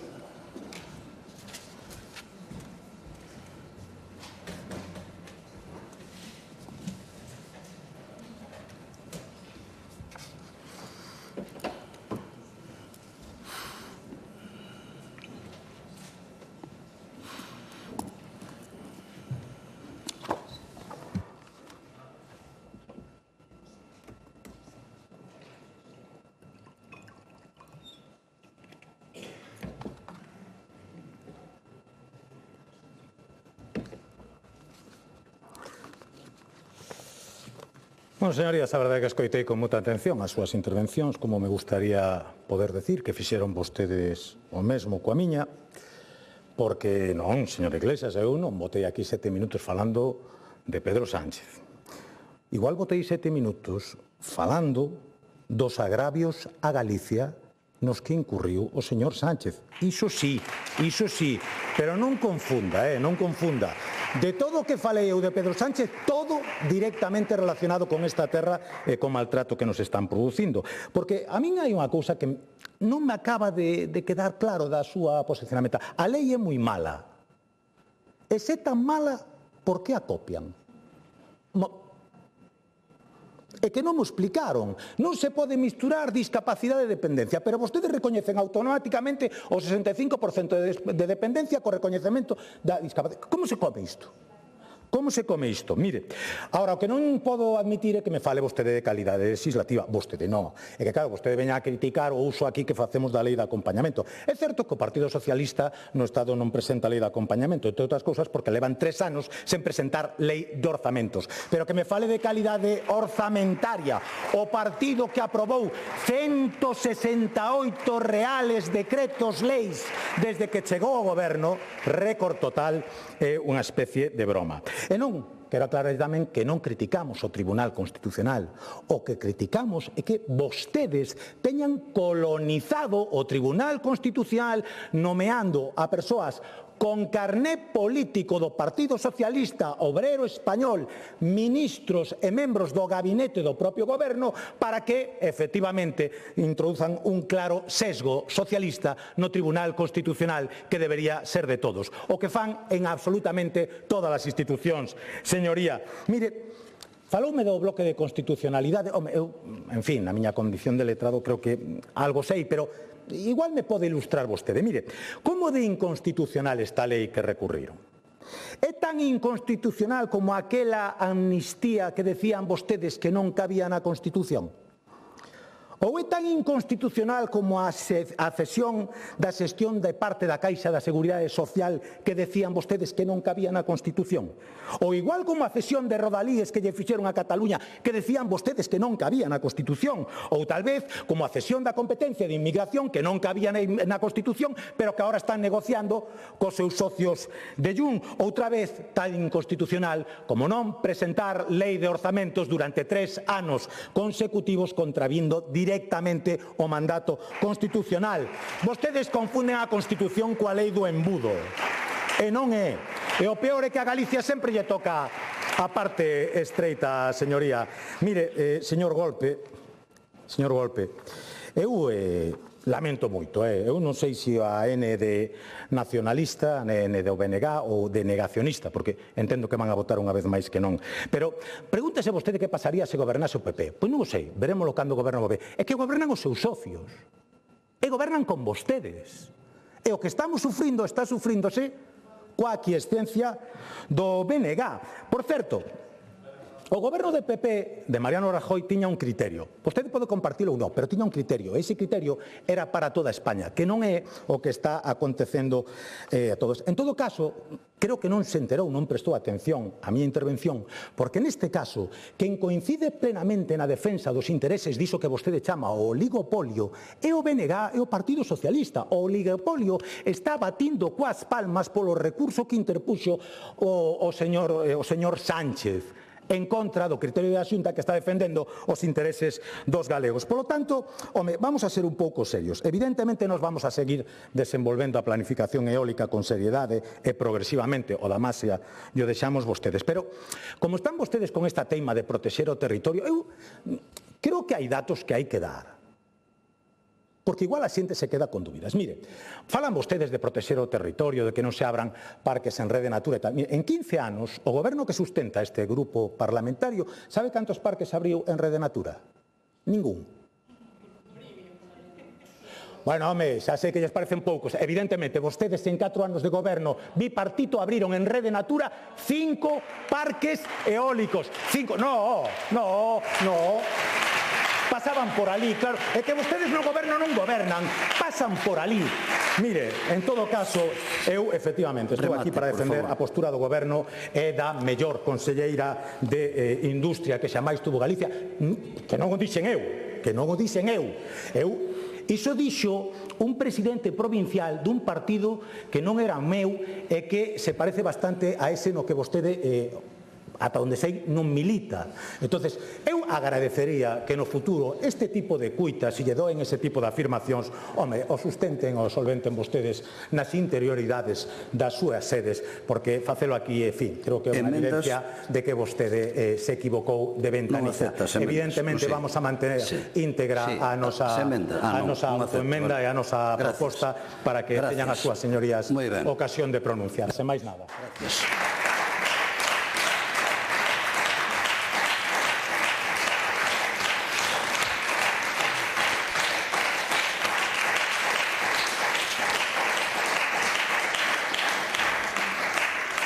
Proposición non de lei do Grupo Parlamentario Popular, iniciativa da doña Raquel Arias, sobre as demandas que a Xunta de Galicia debe trasladar ao Goberno Central en relación coa aplicación e a dotación orzamentaria da lei ELA.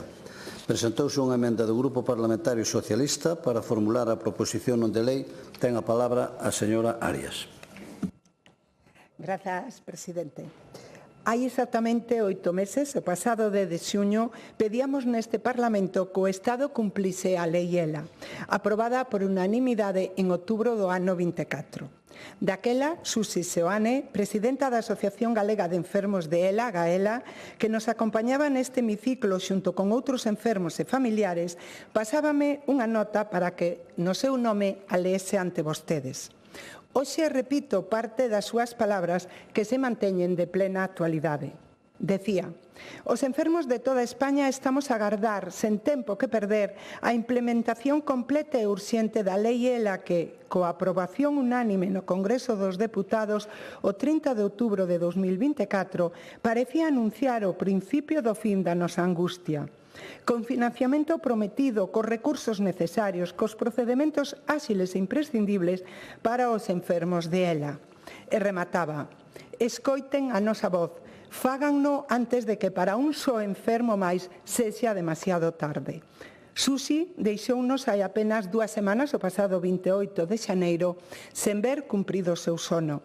E eu sei que todo o hemiciclo, temos para ela palabras de sentimento, de agarimo, de recoñecemento e admiración pola súa loita, serea pero imparable, contundente pero afable, incluso alegre, mentras o seu corpo se apagaba. A súa loita, digo,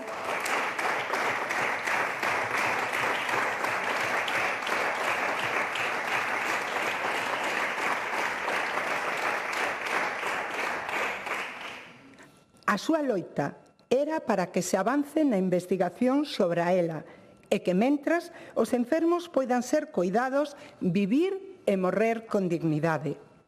Pero ese mesmo afecto a Susi ten que ser tamén un compromiso firme coa súa loita e con todos e cada un dos preto de 4.500 enfermos anónimos ou coñecidos, para que todas as medidas incluídas na lei ELA aprobada hai 16 meses cheguen xa e cheguen a todos e cada un dos doentes e das súas familias. Porque para quenes conviven con esta enfermidade, o tempo non é un concepto abstracto, é urxente e é limitado. E así o entende a Xunta de Galicia, que foi e continúa sendo pioneira en axudas a dereitos para os enfermos da ELA. Pero unha comunidade, ningunha comunidade, ten capacidade para afrontar en solitario a atención que estes enfermos e as súas familias precisan. Por iso, pedimos unha vez máis que o Goberno estatal cumpra a lei ELA. Polo que respecta a Galicia,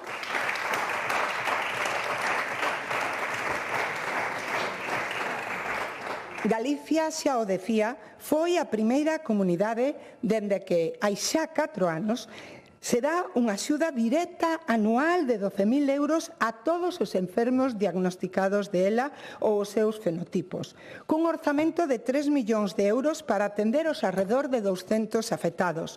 Son 12.000 euros que non resolven as moitas necesidades que teñen no seu día a día, pero é un apoio importante porque lles permite comprar produtos de primeira necesidade, material ortopédico, facer obras de adaptación, etc. E logo da escoita dos afectados e cos afectados, na lei de acompañamento dos orzamentos deste ano 26, a Xunta recolle exención fiscal destas axudas para que todo poda ser utilizado. E xa fóramos pioneiros en 2018 ao crear o proceso asistencial integrado de esclerose lateral amiotrófica. Ao amparo deste procedimento de actuación, buscouse axilizar a atención establecendo vías rápidas a nivel sanitario para axilizar o diagnóstico e a nivel social para a tramitación da dependencia e da discapacidade. Aos pacientes con ELA en Galicia recoñécese o grau máximo de dependencia de forma automática.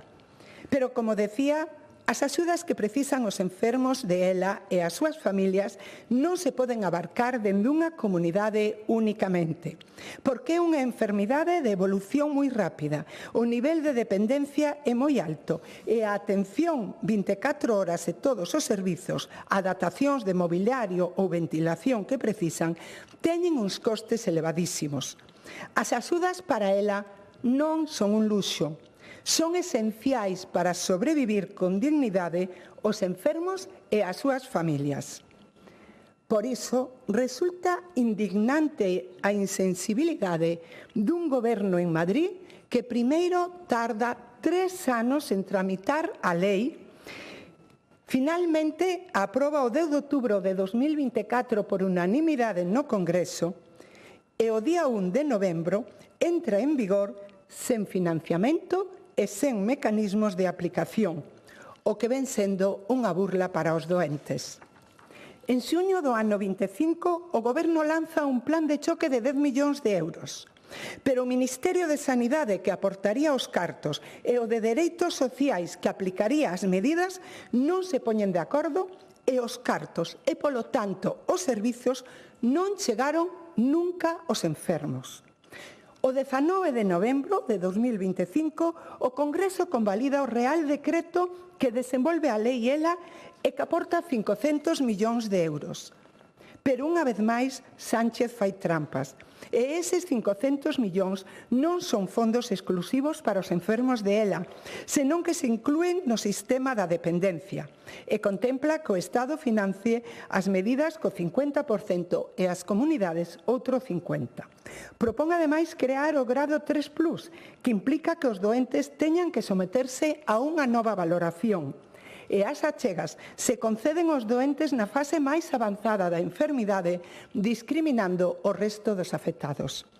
As achegas son así, tan restritivas que só chegan ao 5% dos doentes.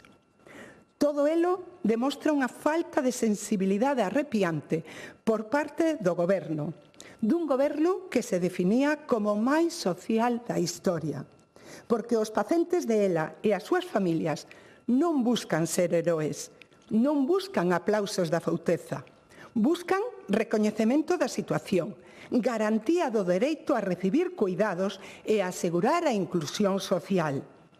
Por iso, con esta iniciativa, pedimos que o Goberno español asigne unha dotación específica para facer efectivos de maneira inmediata os dereitos recoñecidos pola lei e que a aplicación desta lei teña carácter retroactivo dende a súa entrada en vigor.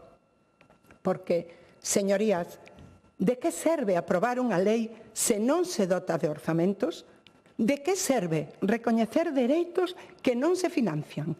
De que serve unanimidade no Congreso se o Goberno non pon os cartos necesarios? Porque, señorías, unha lei sen orzamentos non é unha lei. É unha ficción política, é propaganda, é unha burla. Nada máis e moitas gracias. Gracias.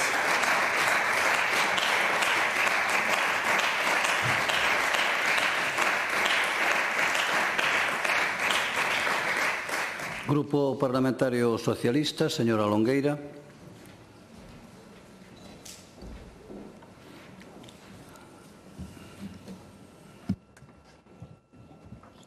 Gracias, presidente. Boa tarde. Ben, non é a primeira vez que neste pleno facemos un recoñecemento, nin neste pleno nin nas comisións, na Comisión Quinta, facemos un recoñecemento de verdade ao bon facer do director xeral de maiores, que é o señor Antón Acevedo.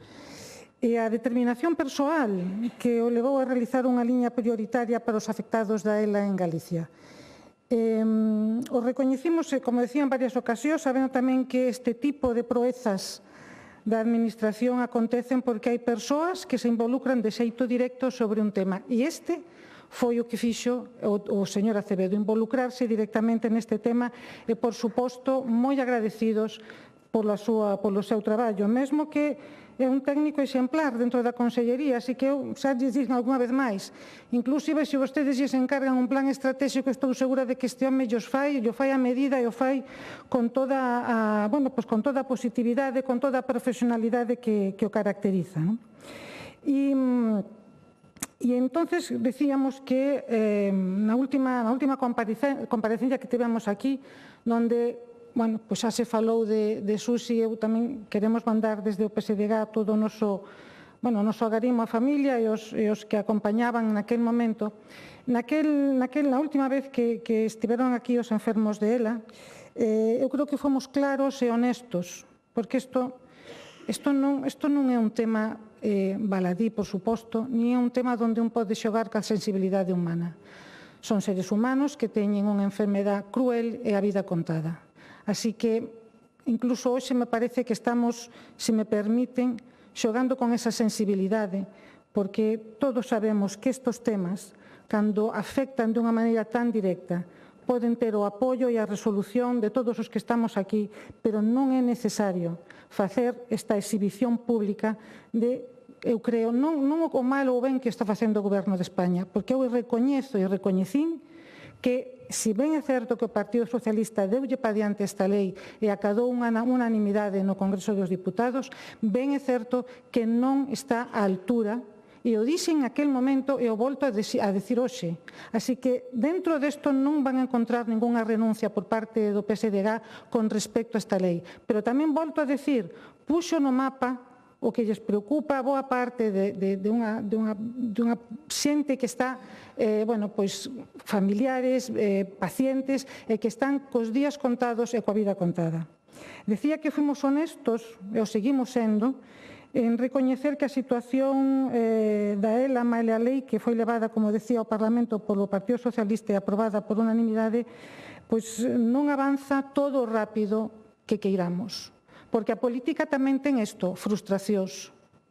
E eu creo que vostedes saben moi ben, ademais. Ainda que conseguimos que este ano estes 500 millóns que van moito máis alá da dependencia, saben vostedes perfectamente que van en boa medida a paliar especificamente aos enfermos da ELA, sabemos que non é suficiente. Sabemos que non é suficiente. E a pesar desto, queremos insistir que desde Galicia, e por suposto que a través do noso portavoz, José Ramón Gómez Besteiro, está absolutamente comprometido con reclamar en Madrid, as veces que faga falta, a financiación suficiente para que os pacientes e as familias teñan o apoio nese tránsito que digo é cruel, o tránsito cruel que supón a enfermedade. Dito isto, o PSOE, o Partido Socialista, promoveu a ELA, promoveu a lei ELA, sí, promoveu a lei ELA. Precisamos seguir exixindo ao Goberno de España, a Pedro Sánchez, precisamos seguir exixindo máis cartos e dereitos? Sí, precisamos seguir exixindo. E aquí preguntamos outra cousa. Temos a necesidade de contar en Galicia con un goberno como Partido Popular que usa estas cuestións para facer política? Eu creo que non. Eu creo que non. E nos preguntamos, pois, que vostedes tuveron na man, alo menos, unha pequena parte para paliar este problema. Alo menos unha pequena parte. Cando rexeitan a quitada de débeda, por exemplo. Por que non se pensou nesto? Sabendo que, sendo honestos, o Goberno de España non dá chegado aquí. Por que non se pensou nesto? Por que non falaron con nós, con todos, e fixemos un frente común fronte a isto? Por que é necesario traer isto hoxe aquí, cando saben perfectamente que nos terían ao seu lado e nos teñen ao seu lado para pelexar por lo que é de recibo de lei e de xustiza para estas persoas que teñen a vida contada? Entón, eu me pregunto se esta honestidade que temos a hora de decir que non estamos á altura políticamente con respecto á lei ELA, a teñen vostedes para non manipular, sabendo que poden acadar os cartos de outro lado, para facer posible este tránsito cruel desta enfermidade. Son vostedes honestos co que traen hoxe aquí? Porque eu creo que non o son. Eu creo que non o son. E poño por diante que Galicia foi a primeira. Iso que vostedes dicen, que somos pioneiros, pois, home, neste caso é verdad. Foron vostedes os primeiros en ter unha liña exclusiva, gracias a ese bon xestor que teñen na Consellería de Asuntos Sociais, unha liña para paliar e para axudar estes enfermos. Pero me van a permitir, todo isto acaban de botalo pola borda, cando tratan de facer isto política de segunda. Porque non hai máis que o que eu lles poda traer aquí. Non hai máis que o esforzo que estamos facendo para que se nos escoite, non desde Galicia, desde outras comunidades autónomas, para que poidamos seguir con esta lei aos máximos posibles, non aos mínimos. Pero, como volto a decir, son vostedes perfectamente coñecedores que a política tamén ten un halo de frustración. Pero, cando iso acontece, hai que ser honestos e non tratar de envolver a situación en algo que todos, da man, poderíamos ter resolvido de outro xeito. E por tal motivo, fixemos unha serie de enmendas onde tratamos de aclarar non só que estamos para blindar esas achegas que teñen que vir de unha forma evidentemente urxente e per se para toda a vida, con respecto aos enfermos de ELA, senón tamén a todo aquilo que atinxe as familias, como son os trámites, que hai que aceleralos, como son a formación dos sanitarios que teñen que cuidar as persoas con elas, que saben vostedes perfectamente que son persoal sanitario ou sociosanitario que ten que ter unha formación específica.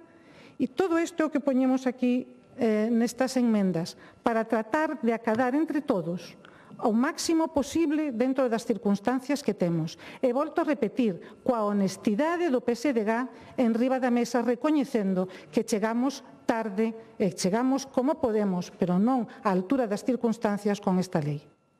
E entonces, bueno, eu querría que, polo menos neste sentido, poderamos ter este acordo e deixar aquí esta cuestión e traballala no sentido en que hai que traballala, porque eu non me atrevo a decir que sea unha cuestión de Estado, é unha cuestión de persoas.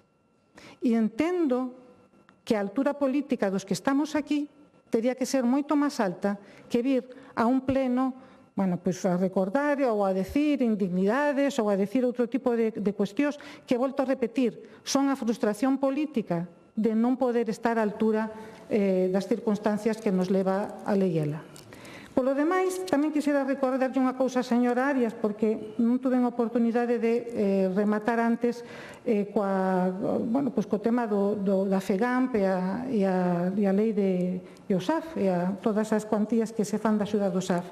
Vostede falou aquí, naquel momento, do que o señor Torrado fixera unha serie de intervencións sobre o BNG, pero o que non dixo foi as intervencións que fixo sobre o Partido Popular.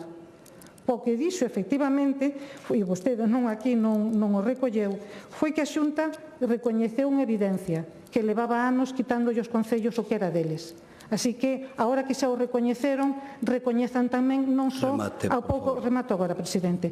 Agora que o recoñeceron, non señan tan só os 17 euros que van a sair a partir de ahora, senón retrotraian esos 17 euros, igual que exixen que o Estado teña que retrotraer o resto. Moitísimas gracias. Gracias.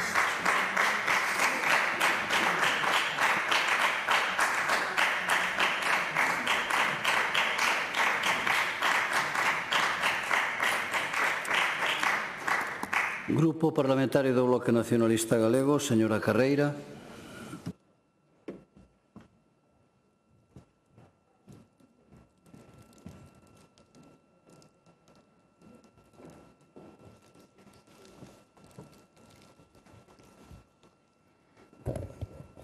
Grazas, presidente. Moi boa tarde.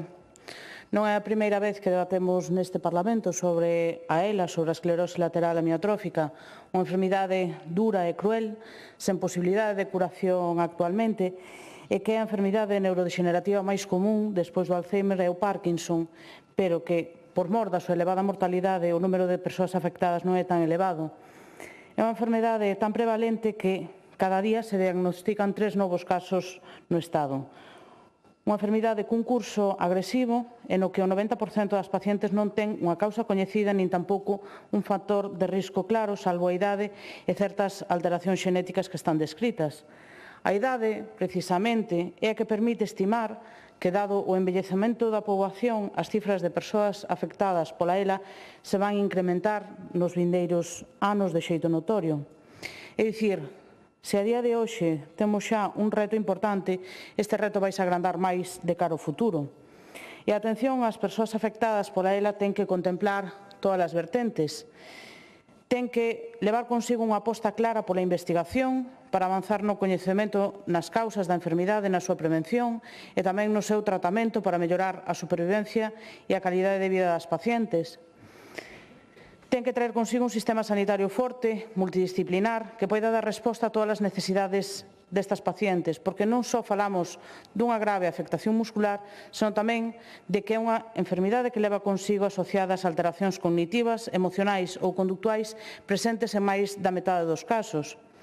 E ten que supor tamén un sistema de cuidados e de atención á dependencia que garanta a mellor calidade posible, a maior independencia e os mellores cuidados para unha vez que estas persoas precisan asistencia. Unha investigación que é chave para, como primeiro paso, lograr cronificar esta enfermidade, garantindo a calidade de vida das pacientes e camiñando cara a terapias que a poidan chegar a erradicar. Investigación como a que abriu un horizonte esperanzador o ano pasado, cando se aprobou un novo tratamento por parte do Ministerio de Sanidade que axuda a preservar a función neuronal e a ralentizar a progresión da enfermidade en certas pacientes. En este senso, para garantir os dereitos destas pacientes, a aprobación da Lei ELA foi un fito significativo, mas como todas as leis, esta lei ten que deixar de ser unha enumeración de propósitos, unha declaración de intencións e ten que materializarse en medidas concretas en un orzamento que lle dé a resposta ás necesidades da poboación. Desde o BNG imos apoiar que o Goberno Central poña enriba da mesa o financiamento que lle corresponde en calquera cuestión, a comezar por demandar un cambio no sistema de financiamento que lle permita a Galiza ter a chave dos seus cartos e a capacidade de desenvolver o seu autogoberno, mas tamén en cuestións concretas, como sucede no caso da dependencia. Desde o BNG levamos tempo denunciando que o Goberno estatal tiña que financiar o 50% da lei da dependencia, como lle corresponde, demandámolo cando gobernaba un tal M. Rajoy e demandámolo agora. E reiterouno a señora Rodil esta mañá, a pesar de que vostedes, despois, as señorías do Partido Popular, votaron en contra desa demanda.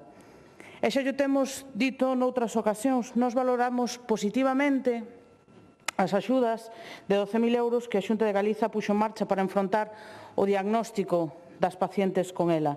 E valoramos positivamente o Real Decreto 11/2025 e a súa aprobación unánime. Valoramos esa aprobación dunhas axudas de 10.000 euros mensuais para o apoio en cuestións tan básicas e esenciais como a poderen alimentarse.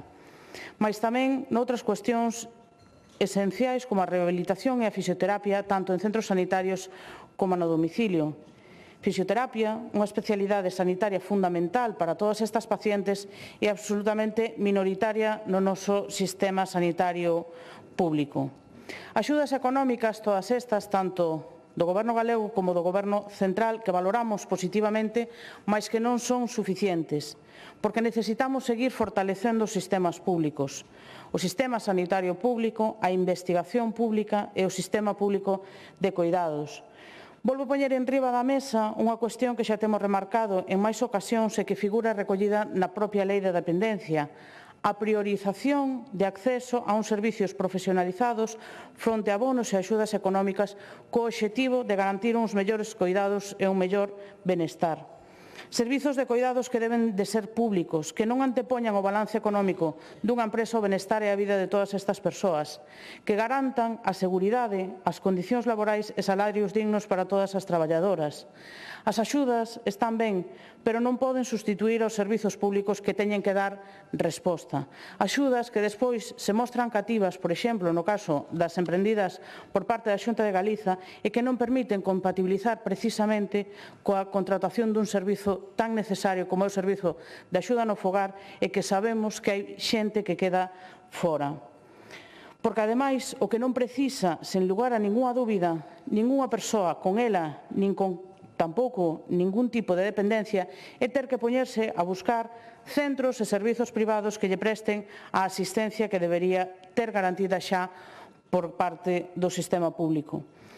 Desde o BNG imos defender sempre que se garantan os dereitos das pacientes con ela e con enfermidades neurolóxicas irreversibles, das súas familias, que se priorice a súa calidade de vida e, sobre todo, que se faga de xeito áxil e respondendo ás súas necesidades.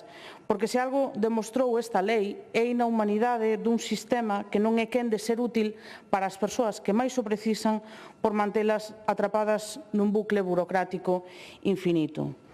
E non quero rematar esta intervención sen lembrar a figura de Susi Seoane a todas as persoas con elas, sobre todo a todas as que xa non están, que emprenderon unha loita incansable polos seus dereitos. Todo o recoñecemento, todo o agradecemento a todas elas, nomeadamente a Susi, por non renderense, por non baixar os brazos e por seguir adiante para conquistar algo tan importante como que a legislación recolla o que recolle a día de hoxe no caso da Lei ELA. Mais nada e moitas grazas. Gracias.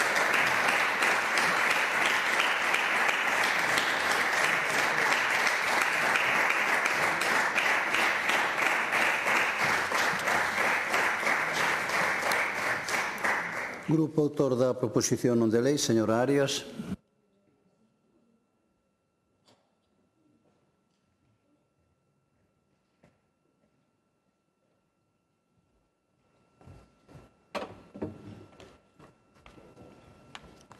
Grazas, presidente. Señora Longueira, é unha pena que o PSOE tampouco este á altura en algo tan grave como é a aportación de axudas aos enfermos da ELA. Unha pena. E mire, sí facemos política, porque facer política, señora Longueira, facer política é buscar solucións aos problemas que teñen os cidadáns. E vostede veu hoxe aquí a defender que? A defender o indefendible, a decir non sei que sen aportar absolutamente nada. E mire, a súa enmenda paréceme absolutamente improcedente, por ser suave. Porque, que pretende vostede?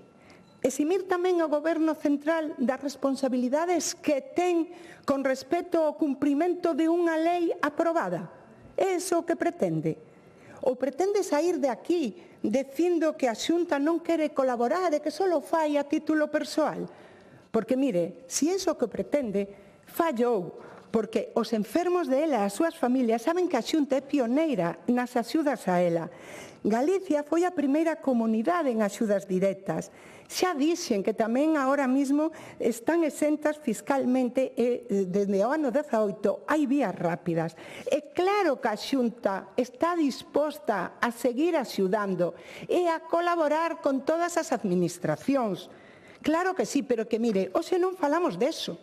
Hoxe falamos de que o Goberno de Sánchez tardou 3 anos en tramitar unha lei para que os afectados non lles quedaba tempo. Que finalmente esa lei aprobouse hai 16 meses, sigue sen cartos e segue chegando hoxe solo o 5% dos afectados. É deso do que estamos falando. Porque, señorías, cumplir unha lei non é unha opción, non é unha cuestión ideolóxica, é unha obriga legal. E, sobre todo, para os enfermos de ELA, é unha obriga moral, é unha cuestión de xusticia e unha cuestión de humanidade. Porque cada retraso ten consecuencias reais para persoas concretas, para fogares que viven cada día coa urxencia que impón esta enfermidade. Cada día de retraso, señora Longueira, ten nome e apelidos. E tamén ten familias detrás que se desgastan e que se resisten porque non poden máis. Por iso, señora Longueira, doe ver como o Goberno de Sánchez, que se decía o máis social da historia, se converte nun goberno cruel e insensible cos dereitos dos dependentes, das persoas con discapacidade, das persoas con enfermidades que necesitan urxentemente a súa axuda. Doe moito. Señorías, doi ver tamén, por exemplo, que fan coa dependencia, o que fan recurrindo ese decreto que avanza para que a xente poda ter antes a dependencia, poda ter os servicios. E doi tamén que o Bloque vaya acompañando cada vez que o PSOE de Sánchez nos fai daño a Galicia e aos galegos e nos discrimina. Miren, señorías, eu hoxe pídolle a todos os deputados, a todos, responsabilidade e compromiso. Non só votando aquí a favor desta iniciativa, sino exixindo en Madrid. Porque cando falamos da lei ELA, non falamos de futuro, falamos de presente, dun presente urxente. Nada máis e moitas gracias. Gracias.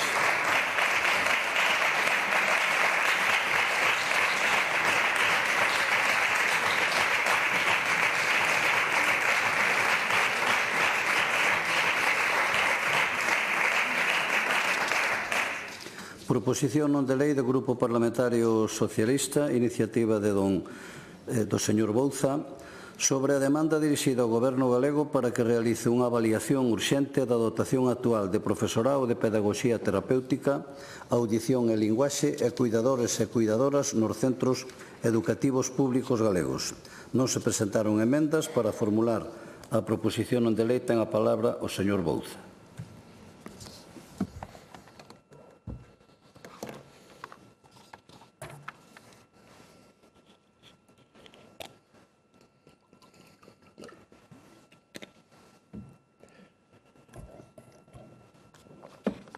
Grazas, presidente. Boa tarde a todos e a todas. Hoxe non quería comezar a miña intervención sin condenar o absoluto ataque, a absoluta agresión homófoba que houbo nestes días. Unha imaxe que demostra algo que está a pasar na propia sociedade na que vivimos, que é o que pasa cando se incentiva o odio, a intolerancia. E, polo tanto, hoxe quería comezar a miña intervención condenando este brutal ataque polo simple feito dun home mostrándolle amor a outro home, neste caso, nun campo de fútbol. Polo tanto, vaya dende aquí o recoñecemento a todo ese traballo que se fai por parte dos colectivos e tamén da sociedade na reivindicación dunha sociedade igualitaria. E hoxe se demostra xustamente con isto algo importante, a importancia que ten a educación en valores, a educación inclusiva. Pero tamén, antes de entrar en materia, me gustaría facer unha apreciación respecto á educación en igualdade. Hoxe pola mañá díxose neste Parlamento unha cuestión que a min non me parece menor e que sí quero valorar porque vai ao fío do que estamos hoxe falando.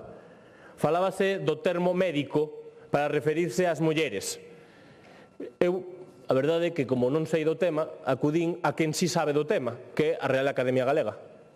E de repente puxen médica, e di sustantivo femenino, persoa que rematou a carreira de medicina e obtivo o título correspondente.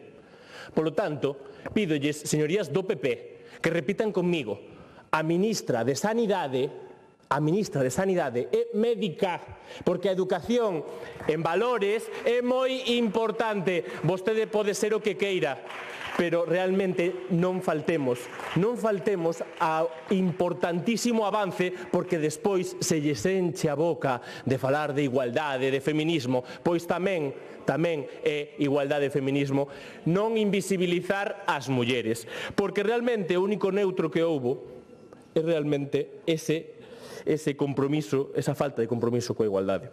E por iso esa educación que hoxe falamos, da educación inclusiva, a educación en valores e tamén da educación en igualdade, é tan importante. E dicía que, por desgracia, estamos de novo a falar dunha cuestión que non é nova, dunha cuestión que xa trouxemos a este Parlamento dende o inicio de curso escolar. E dende o inicio de curso escolar porque 5 meses despois dende ese inicio, dende esa comparecencia do conselleiro que dixo neste Parlamento que eran cuestións puntuais, que a falta de profesorado para atender as necesidades educativas eran cuestións puntuais. Pois 5 meses despois temos que volver aquí, neste Parlamento, nesta tribuna, a volver a reiterar o mesmo, a volver a solicitar algo que xa debería facelo a propia Xunta de Galicia. E aparte digo a solicitar algo que xa debería facer a Xunta de Galicia porque a propia lógica o leva. A avaliación urxente da dotación actual do profesorado de pedagogía terapéutica e adición e linguaxe. De verdade que é tanto que pedimos facer unha avaliación para poder corrixir todas esas eivas, pero todo ese traballo que a Xunta de Galicia non fixo, si o fixo a comunidade educativa, si o fixeron as AMPAs de Galicia. E, polo tanto, hoxe estamos aquí reivindicando algo que o que están a pedir son as familias que necesitan realmente que a Xunta de Galicia faga o seu traballo. E hoxe traemos aquí a reivindicación de tantas homes e mulleres que se manifestan día sí e día tamén, como pais e nais, de que os seus fillos necesitan ter un profesor ou profesora que atenda as súas necesidades. Temos un listado que podería ser absolutamente completado con moitísimos centros máis, estou seguro. Pero 5 meses despois de iniciar o curso escolar, temos aquí máis de 50 centros educativos que siguen reclamando os seus profesorado de necesidades educativas. Podería lelos todos, pero que xa soamente a intervención completa sería a lectura de todos eles. Pero por facer unha mención a algúns deles. Ceib da Gándara de Monforte, Menéndez Pelayo de Lugo, Ricardo Gasset do Incio, Aponte de Lugo, Casas de Lugo, Luís Pimentel de Lugo, Covas de Viveiro, Outeiro de Penas, Santa Mariña de Redondela, San Pedro de Cesantes, Igrexa de Chapela, Curros Enríquez, Atalaya fora de Fisterra, Brigantium de Betanzos, Ofacho de Muxía, Raíces, Areouta de Sardiñeiro, Xaviña de Camariñas, Labarta Pose de Zas, o CEIP ZAS, o CPI Praia de Quenxe de Corcubión, o IES Lamas de Castelo de Carnota, CEIP Virxe da Barca, a Carballeira do Cra de Ponte da Pedra, Barcoma de Mazaricos, o Rabecho do Pindo, CEIP Francisco Vales Villamartín, CPI Pecala Tordoia, CPI de Vedra, CPI a Igrexa Calo de Teo, CPI Monte dos Postes en Santiago, CEIP Ana María Díguez de Asados, CEIP Raíña Fabiola, Colexio Marquesa do Pazo da Merced, Antonio Blanco en Covelo, Alagoa, Salvaterra, Campolongo, Pontevedra, e así poderíamos seguir nun sinfín de peticións. Pero hoxe me van a permitir que xa que as nosas palabras non sirven, as reivindicacións da comunidade educativa tampouco, vou a poñer voz a unha reivindicación que fixo un alumno, un rapaz novo, hai escasos días, hai escasas semanas, nun medio de comunicación. Este rapaz é Manuel Dorado González e di: cada persona es como es, hai quien nace más alto o más bajo, más gordito, más flaco. Yo siempre voy a ser así, siempre voy a tener Asperger. Me pasé muchos años sintiéndome mal por cómo era. No me gustaba mi persona, no me gustaba ser autista, pensaba que era algo malo. Me cuestioné durante muchos años pensando en la putada que era tener Asperger. Pero llegó un punto en el que entendí que no tenía que ser como los demás. Me he querido cambiar, eliminar muchas cosas. Lloré mucho y me sentí muy mal. Y claro, como para no tener ansiedad. Por mí, porque pasé muchos años odiándome. Tardé mucho en salir del armario del autismo. Estuve muchos años yendo a terapias por situaciones que me agobiaban cuando los que deberían pasar por ahí eran los que me estaban vacilando. Me di cuenta que lo que tendría que cambiar es el mundo, no yo. No te voy a mentir, si todos son círculos, yo quería ser un círculo, pero a lo mejor es más bonito y destacar siendo un cuadrado, ser diferente. Y remataba. La gente suele pensar que estamos mejor solos. Eso puede estar más lejos, no puede estar más lejos de la realidad. Creer que estamos mejor solos en nuestra habitación, aislados, es un error. Yo hay veces que sufro por eso. De verdade que queremos que todos estes rapaces e rapazas que teñen algún tipo de necesidade estean absolutamente aillados. Eu estou convencido de que ningunha señoría dos que estamos neste hemiciclo o quere. Polo tanto, o que temos que facer é dotar dos medios, dos recursos humanos e materiais para que todas estas persoas que se reivindican podan ter realmente unha educación inclusiva, integrada, unha educación de calidade para todos e para todas. Escoitémolos a eles. Se non lles sirve o que di a comunidade educativa, se non lles din nada o que din todos eses pais e nais as concentracións que fan, se non lles vale o que dicimos dende a oposición, polo menos escoiten a todos eses nenos e nenas que realmente necesitan a todo ese profesorado. Escóitelos, porque cando se aprobe esta iniciativa hoxe aquí para avaliar as necesidades, non será en beneficio da oposición deste Parlamento, será en beneficio de todo ese alumnado que necesita que os seus valores realmente de cada un de nós se podan ver plasmados na educación de calidade que nós polo menos si defendemos, e por iso traemos de novo esta iniciativa aquí e a traeremos as veces que faga falla para que todo o alumnado que necesita un profesorado que atenda as súas necesidades o teña. Iso é o que hoxe reivindicamos aquí. Grazas. Gracias.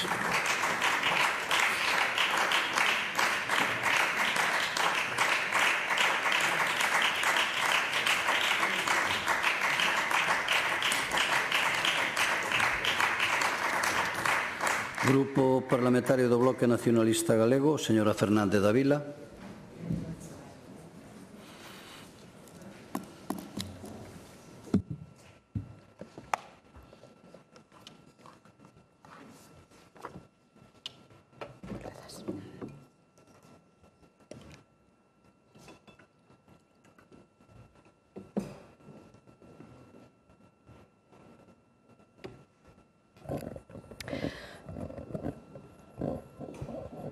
A escola é como un hospital que cura os sans e rexeita os enfermos e enfermas. É unha frase de Lorenzo Milani, escritor, educador italiano, autor de numerosos textos críticos contra a escola do seu tempo, que foi a mediados do século XX. Case 100 anos despois, a situación mudou, certamente.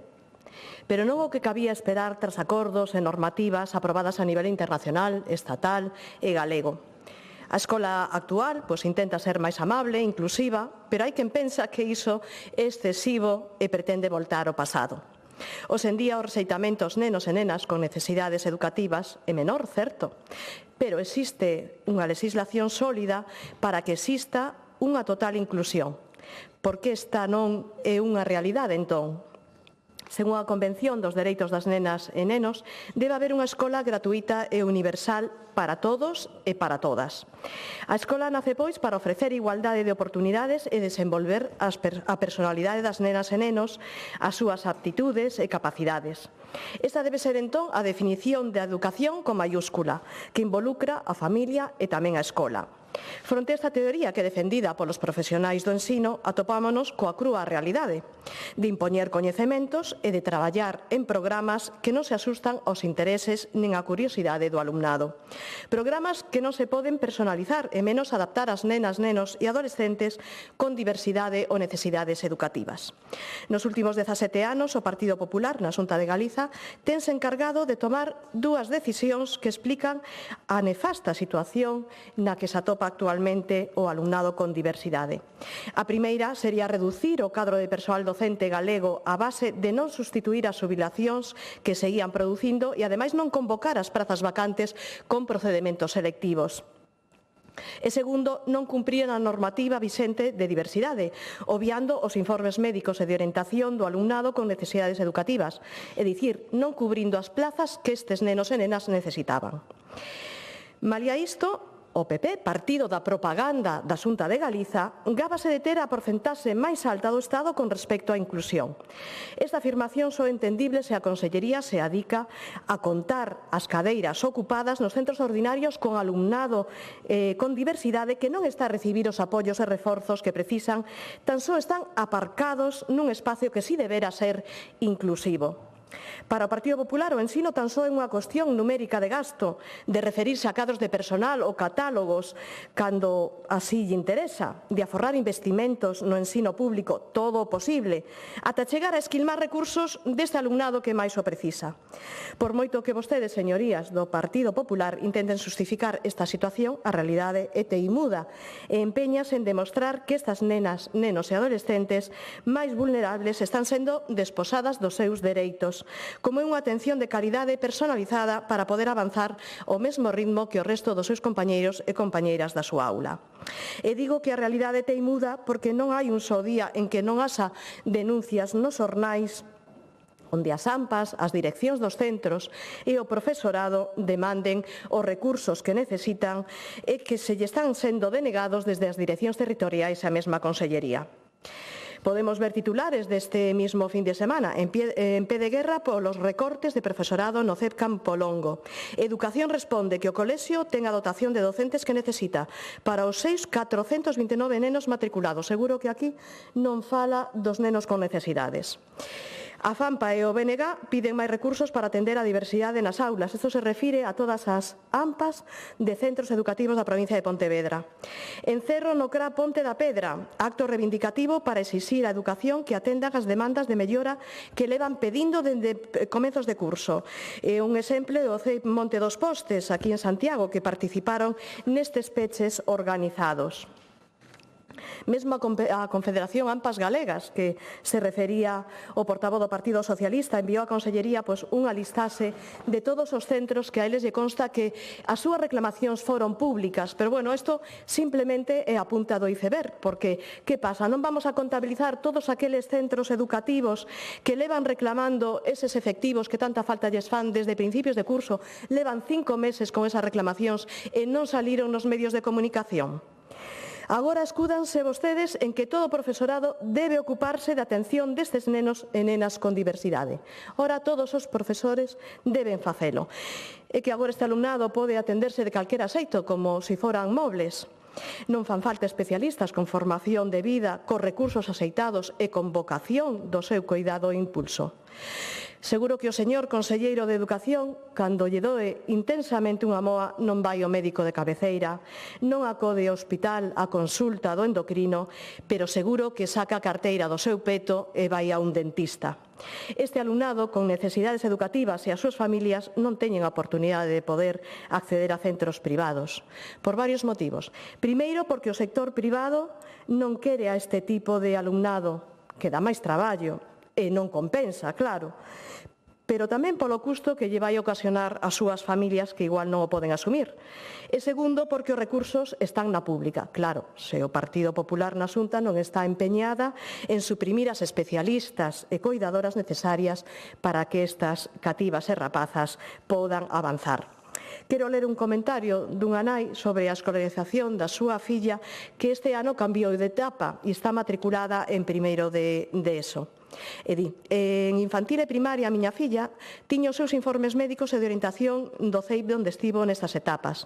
A súa situación non mudou en todo este tempo, mais ben, se mudou, foi a peor e, polo tanto, as implicadas sabían perfectamente que ia necesitar dunha atención preferente e dunha coidadora todos os anos.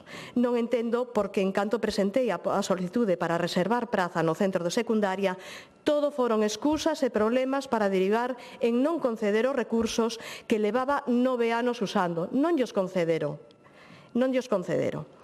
Así que unha alumna TEA deixa de selo cando cambia de etapa.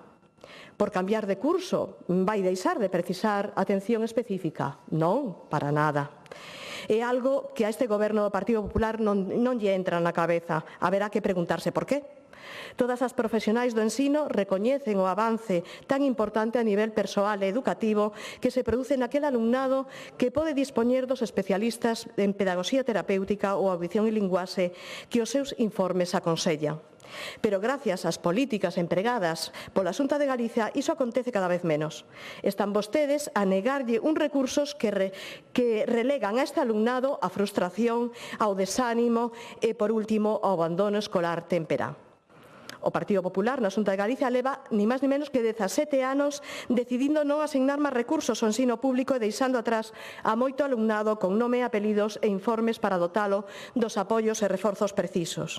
Pero, iso sí, non reducen o investimento en centros privados que xa non teñen razón de ser en moitos concellos por existir oferta suficiente no ensino público. Como sempre, o Partido Popular ponse o carón do sector privado e do negocio, mentres publicita a inclusión e a excelencia.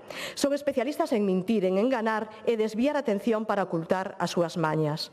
Así que o BNG hoxe vai apoiar a proposta do Partido Socialista, pero insta a este goberno do Partido Popular na Xunta a que envíe de inmediato os efectivos solicitados polos centros, cubra con urxencia todas as vacantes de docentes, especialistas e coidadores de xeito estable mediante procesos selectivos e faga públicos os datos dos cadros de personal, catálogos e matrícula de alumnado con necesidades educativas en todos os centros escolares, para non ter así que falar de todas esas movilizacións as que a Xunta de Galicia está a obrigar a facer o profesorado e as familias por non seguir perdendo dereitos.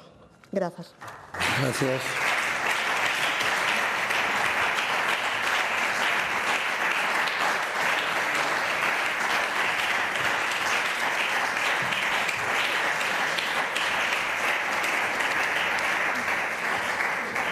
Grupo Parlamentario Popular, señor Santamaría González.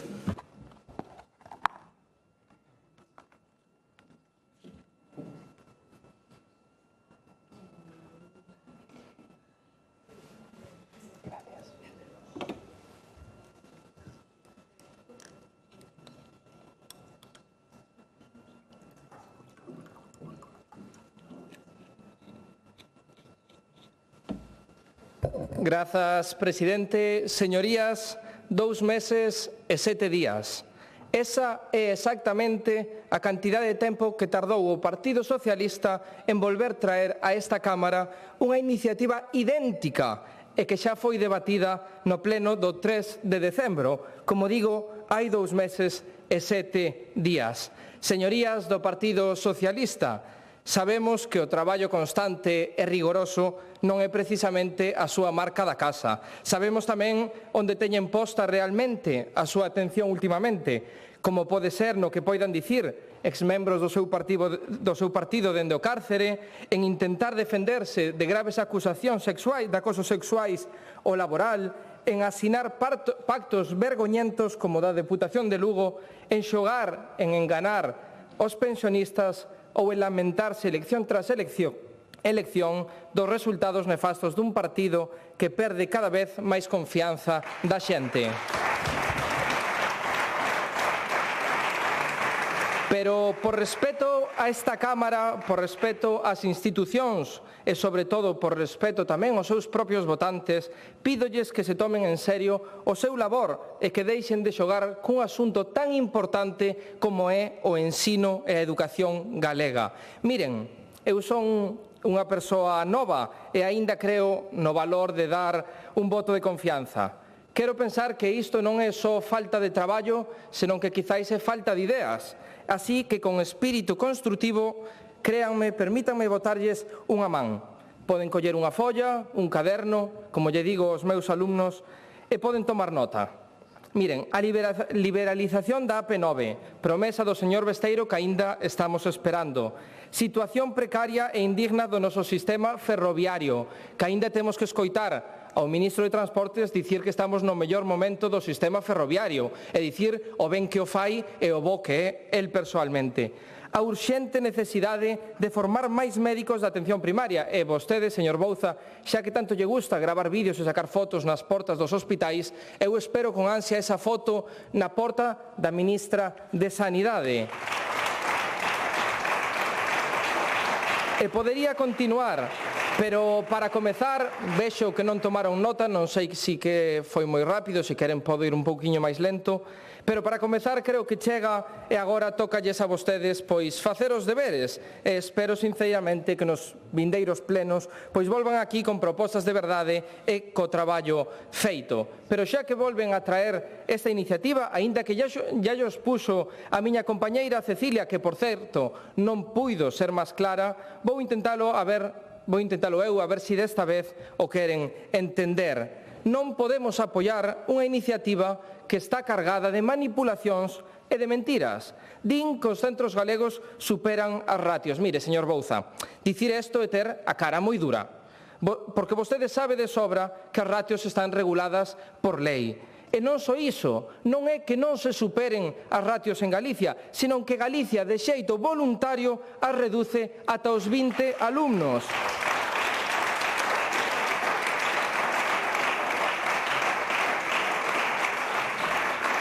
Mire, temos os mellores rateos alumno-profesor de España. O número de prazas ofertado é moi superior á demanda existente e cada ano se siguen convocando novas prazas de profesorado a pesar de que o número de alumnos e alumnas é menor.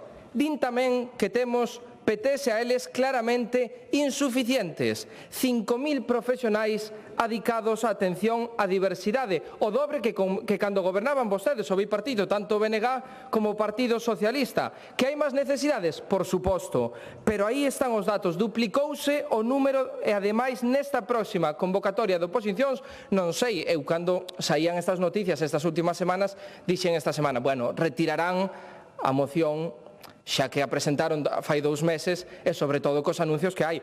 Anunciou o conselleiro de Educación a nova convocatoria de prazas para as oposicións. A segunda área con máis prazas é a atención á diversidade. Claro, esa é a aposta da Xunta de Galicia pola atención á diversidade. E, como saben, e sí, señoría do BNG, a atención á diversidade non é cousa só dos PTs e dos AELs, senón que é cousa de todo o profesorado. E hoxe podemos dicir que temos máis docentes ca nunca, a pesar de ter 20.000 alumnos menos.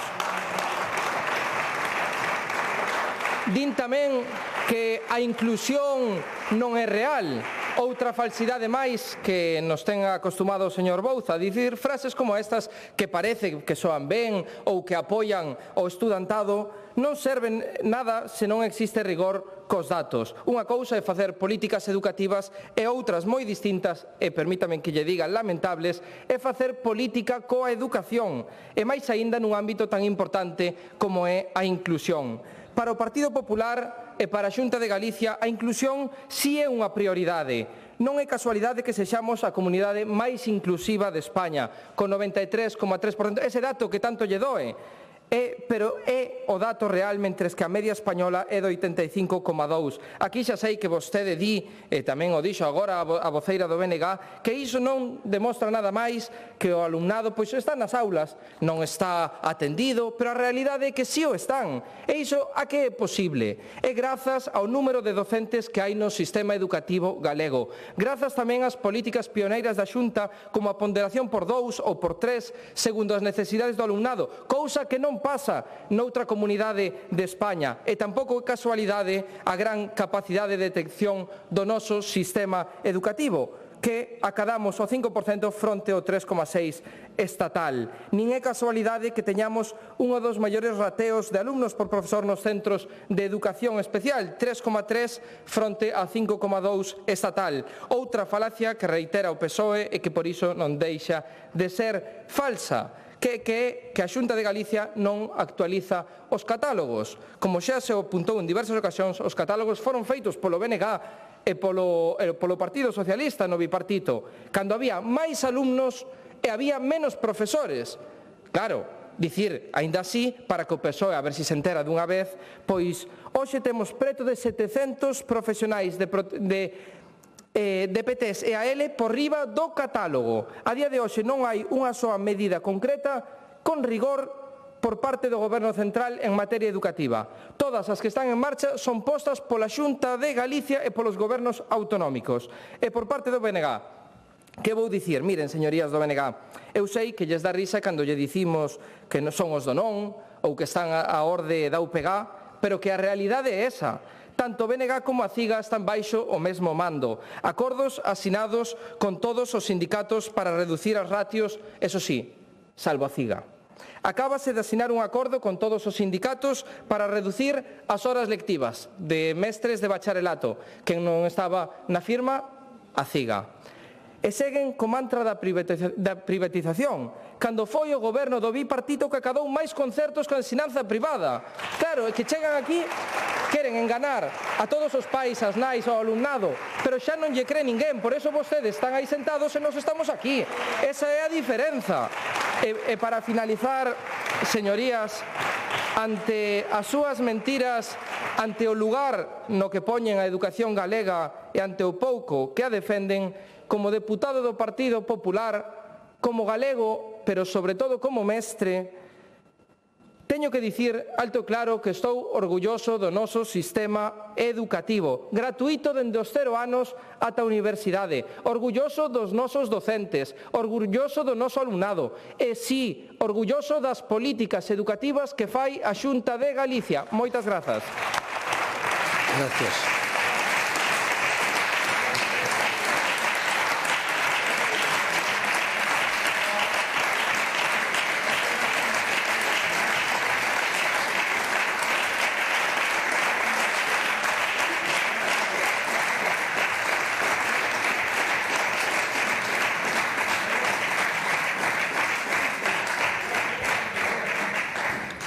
Grupo autor da proposición non de lei, señor Bouza.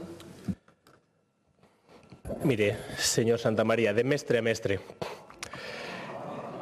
Gústalles, alégrome. Ahora, a ver se suscriben tamén vostedes ao meu canal, como o señor Santamaría, para ver os vídeos e a ver se así, polo menos a Xunta de Galicia comeza a facer algo polos dereitos da ciudadanía. Pero alégrome moito que vexa todos os vídeos reivindicativos. Pero alégrome moito máis que hoxe veña aquí a falar do traballo parlamentario do Grupo Socialista.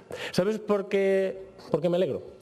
Porque que vostede veña aquí a decir e a criticar a falta de traballo dun grupo parlamentario cando vostede no que leva de legislatura leva 20 iniciativas presentadas, a verdade é que ten tela. Señor Santamaría, non veña aquí a dar leccións unha persoa que durante todo este tempo, 2 anos, 20 iniciativas. Pero, señor Santamaría, para criticar o traballo do resto, hai que mirar o seu, hai que mirarse o espello. Non pode vir aquí a dicir esas cousas cando, ademais, os propios argumentos que se están aquí a reivindicar xa foron rebatidos, manidos. E aparte, que é o que lle parece a vostede mal? Que pidamos unha avaliación? Que pidamos máis profesorado? Pero parecelle mal iso. É que non entendo que é o que lle parece mal ao Partido Popular. Que lle parece? Que debatamos porque traemos a iniciativa? Que o pidamos?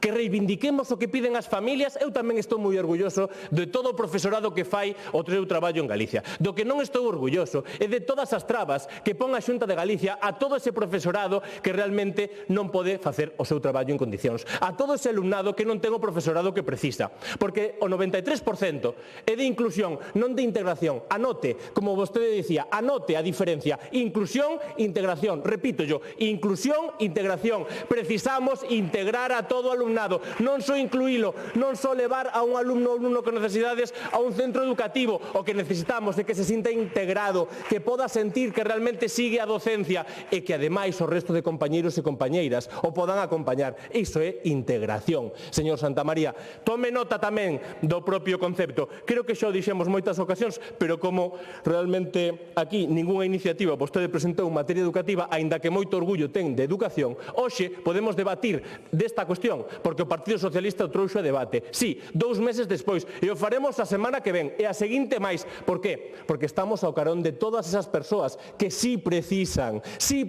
das políticas públicas, porque non se poden pagar un servizo privado. Esa é a diferencia entre o que vostedes están defendendo e o que nós defendemos, que cada alumno e cada alumna que precise da educación pública realmente poda ter en condicións de calidade. Esa é a diferencia. E mire, para rematar, voulle dicir unha cousa. Señor presidente, eu de verdade que agradeceríalle que eu xa que mantiven o silencio, as señorías do PP polo menos me deixen rematar a miña intervención sen ter que estar permanentemente escoitando as propias intervencións.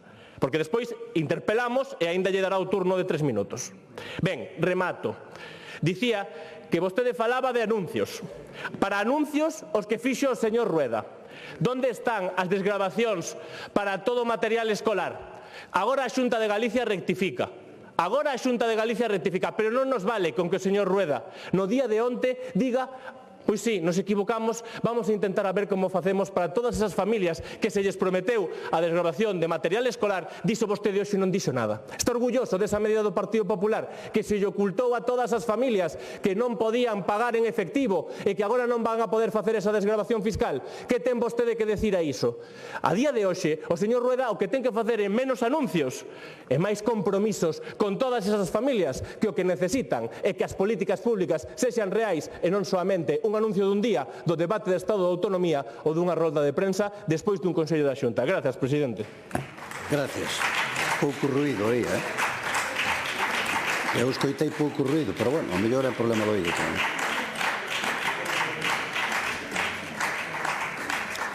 Proposición non de lei do Grupo Parlamentario do Bloque Nacionalista Galego, iniciativa de don Iago Suárez, sobre a planificación que debe desenvolver a Xunta de Galicia antes do fin do actual período de sesións destinada a combater a emigración xuvenil. Non se presentaron emendas e para formular a proposición ten a palabra o señor Iago Suárez.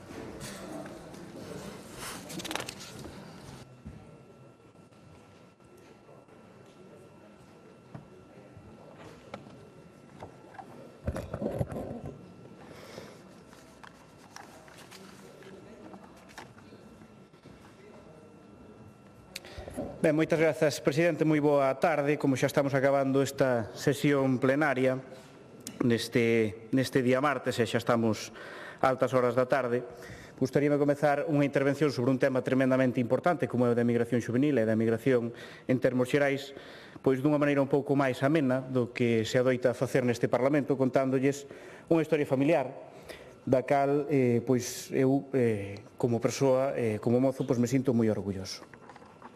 Esta persoa que lles mostro aquí é Benjamín Fernández Quintela, unha persoa nacida en Lulás no ano 1920 no concello de Carballedo, na comarca de Chantada. Entre outras cuestións, esta persoa era meu avó, Benjamín Fernández Quintela, que a pesar de non ser el unha persoa que foi emigrante, non foi emigrante na súa vida e non sufriu el mesmo as consecuencias da emigración, sí que o sufriu a nivel familiar, como prácticamente calquera outra familia deste país.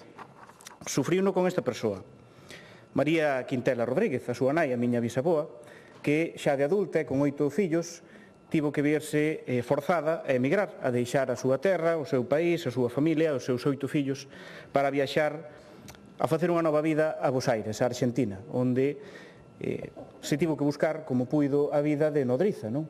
Para intentar mandar algo de diñeiro para casa cando na miña familia estábamos bastante endebedados pola compra dunha propiedade, concretamente dun muiño, para poder sair adiante. Traballou, a súa idea era traballar de nodriza en Bos Aires, para o cal fai falta amamantar outros nenos e nenas. Colleu un barco alá por aquela época con todo o que aquilo supuña, deixar atrás toda unha vida, toda unha familia e os fillos. Embarcouse cara a Bos Aires e ao final o barco retrasouse un mes máis do que tiña que tardar e acabou chegando sin leite a Bos Aires, de tal maneira que non puido traballar do que ela pensaba. Ao pouco tempo enfermou e caeu na morte, acabou morrendo alá en Bos Aires, nunca regresando á súa terra natal. Desde aquel entón, meu avó, Benjamín, só tiña unha cousa na cabeza, que era poder volver a Bos Aires, poder ir a Bos Aires e poñerlle unhas flores na tumba da súa defunta nai que nunca máis puidera ir. O maior desgusto da súa vida foi cando chegou a Bos Aires, chegou a Argentina, e, despois de preguntar en varios lugares, acabou descubrindo que a súa nai, por falta de medios, non puidera ser enterrada de maneira digna, que fora enterrada nunha fosa común, de tal maneira que meu avó nunca lle puido poñer unhas flores á súa defunta nai. Esta historia que lles conto, señorías, ten unha peculiaridade. É da miña familia. Esta historia da miña familia, por desgraza, non é nada peculiar, nin única, nin especial. É unha historia como centos de miles de historias de familias deste país.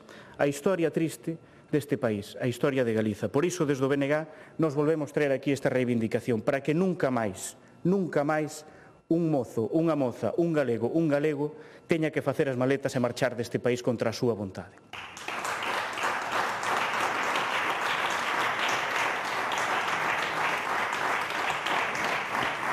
Unha historia que as nosas avós e avós tanto loitaron por mudar para que as xeracións posteriores puidesen vivir mellor, quedar aquí, construir unha vida, ter un traballo digno, comprar unha vivenda, en fin, todos eses soños tan difíciles de conquistar. Que pensarían persoas como o meu avó se puidesen ver que as galegas e galegos seguen emigrando en pleno 2026? Non obstante, sí que hai unha cousa que mudou desde entón. Agora xa non é só que a xente emigre, que tamén, senón que boa parte da emigración se ceba especialmente con persoas con alto nivel formativo, a diferenza do que acontecía hai anos. Segundo o artigo Emigración e fuga de cerebros en Galicia, publicado por José Blanco e Miguel González, investigadores da Universidade de Santiago de Compostela, Galiza é un dos territorios máis afectados pola fuga de persoas con alto nivel formativo. É dicir, estamos exportando persoal cualificado, formado nas universidades públicas galegas, con diñeiro público galego, que son obrigados a desenvolver a súa vida laboral fora de Galiza. O mellor que este país produce, o seu capital humano, especialmente capital humano mozo, ao cal as administracións non lle ofrecen alternativas para poderem construir a súa vida no seu propio país. Segundo a Universidade de Vigo, Galiza gasta, e atención a este dato, entre 178 e 311 millóns de euros anuais en formar estudantado universitario nas universidades públicas que acaba emigrando. Polo menos entre 178 e 311 millóns de euros anuais. Os números totais publicados polo INE, que non é sospeitoso de ser unha organización nacionalista galega, meten medo. Desde a volta do Partido Popular á Xunta de Galiza no ano 2009 e até 2024, último ano con datos recompilados, 487.297 persoas emigraron. É dicir, case medio millón de galegas e galegos que se viron forzados a emigrar desde a volta do Partido Popular á presidencia da Xunta de Galiza. 38% das cales, persoas menores de 35 anos de idade. Con todos os problemas socioeconómicos e demográficos que isto ten, por suposto. Evidentemente, por que será? Se non tes un traballo digno, se non podes comprar unha casa, marchas, así de simple. Falouse de sanidade aquí antes. Cantos profesionais sanitarios marchan traballar fora? Non o sabemos porque se negan a dar os datos desde o Partido Popular. Non obstante, os datos que si sabemos indican que as persoas de entre 16 e 34 anos representaban en 2024 o 18% da poboación galega. Non obstante, significaban o 37% total dos desempregados. Desta forma, a finais de 2024, sumaban 41.100 parados, unha das cifras totais, unha cifra do total de 109.400. É dicir, os datos evidencian que a mocidade é unha das grandes prexudicadas da xestión das diferentes crises que se foron concatenando desde o 2008. Neste sentido, un relatorio publicado en 2021 polo Consello Económico e Social de Galiza, co título de Informe sobre a empregabilidade da mocidade na Galiza, advertía de que mentres o número de persoas asalariadas de 30 ou máis anos apenas variou de 2008 a 2011, de feito incrementouse, neste curto período prescindiuse de unha de cada 3 persoas traballadoras asalariadas de 16 a 29 anos. Outro relatorio publicado en 2021 polo Consello de Xuventude do Estado incidía nesta idea, afirmando que a mocidade galega nacida nos anos 2000, a xeración Z, e a nacida na década dos 90, xa a millennial, foron as xeracións que menor crecemento económico viviron durante a súa mocidade. A diferenza salarial entre a mocidade galega e a media estatal sitúase na lóxica da sobreexplotación. Desta forma, a retribución media anual da poboación menor de 26 anos en 2024 na Galiza era de 8.649 euros. Ollo a este dato. Mais esta contía situábase no Estado en 12.607, unha fenda salarial enorme que representaba unha cantidade moi superior. Porén, estas cifras non rexistran un carácter conxuntural, non son froito dunha situación concreta, senón que se repiten de forma permanente en todo o ciclo histórico. Todo isto, señorías, evidentemente ten as súas consecuencias. Así o indica o profesor da Universidade de Santiago de Compostela, Isidro Dubert, no seu artigo Agoiros e agoreiros da morte de Galicia. As implicacións gravísimas que ten a emigración son moito máis graves que as do avellentamento. A marcha de mocidade constitúe unha notável perda demográfica para un país no que as actuais xeracións de xente nova son moi pequenas a causa do impacto combinado das diferentes emigracións ao longo dos anos. Señorías, canta xente viviría hoxe por hoxe en Galiza de non ser pola emigración? Pois o Instituto Nacional de Estatística fixo unha estimación. Galiza contaría con máis de 3,2 millóns de persoas de non ser pola emigración rexistrada desde o ano 2009, cando o PP recuperou o goberno galego. As consecuencias da emigración juvenil son devastadoras. Todo isto, señorías, nun país rico, tremendamente rico, cun potencial envexável, un país que exporta materias primas, enerxía eléctrica, produtos de primeira calidade dos nosos sectores agrogandeiro, pesqueiro, marisqueiro, un país que, a pesar de o ter todo para triunfar, exporta tamén a súa propia xente. Igual ten algo que ver que aquí se cobren os salarios máis baixos do Estado, que se cobren as pensións máis baixas do Estado, ou que, a pesar de producirmos nós a luz para que en Madrid se poidan dar unha ducha quente, paguemos nós a luz máis cara de todo o Estado español. Xente empobrecida, emigrante nun país que o ten todo para ser potencia. Remato, señorías, poñéndolle un halo de esperanza. Isto pódese mudar, efectivamente, pero para iso hai que ter políticas interdepartamentais e integrais da Xunta de Galiza que polo de agora non vemos que sea prioritario para o goberno galego. Está demostrado, e así din os datos do INE, que as súas políticas empurran a mocidade galega a marchar. Rectifiquen canto antes, porque a nosa xuventude non merece menos e porque vostedes, señorías do Partido Popular, lamentablemente só acertan cando rectifican. Mais nada, e moitas gracias.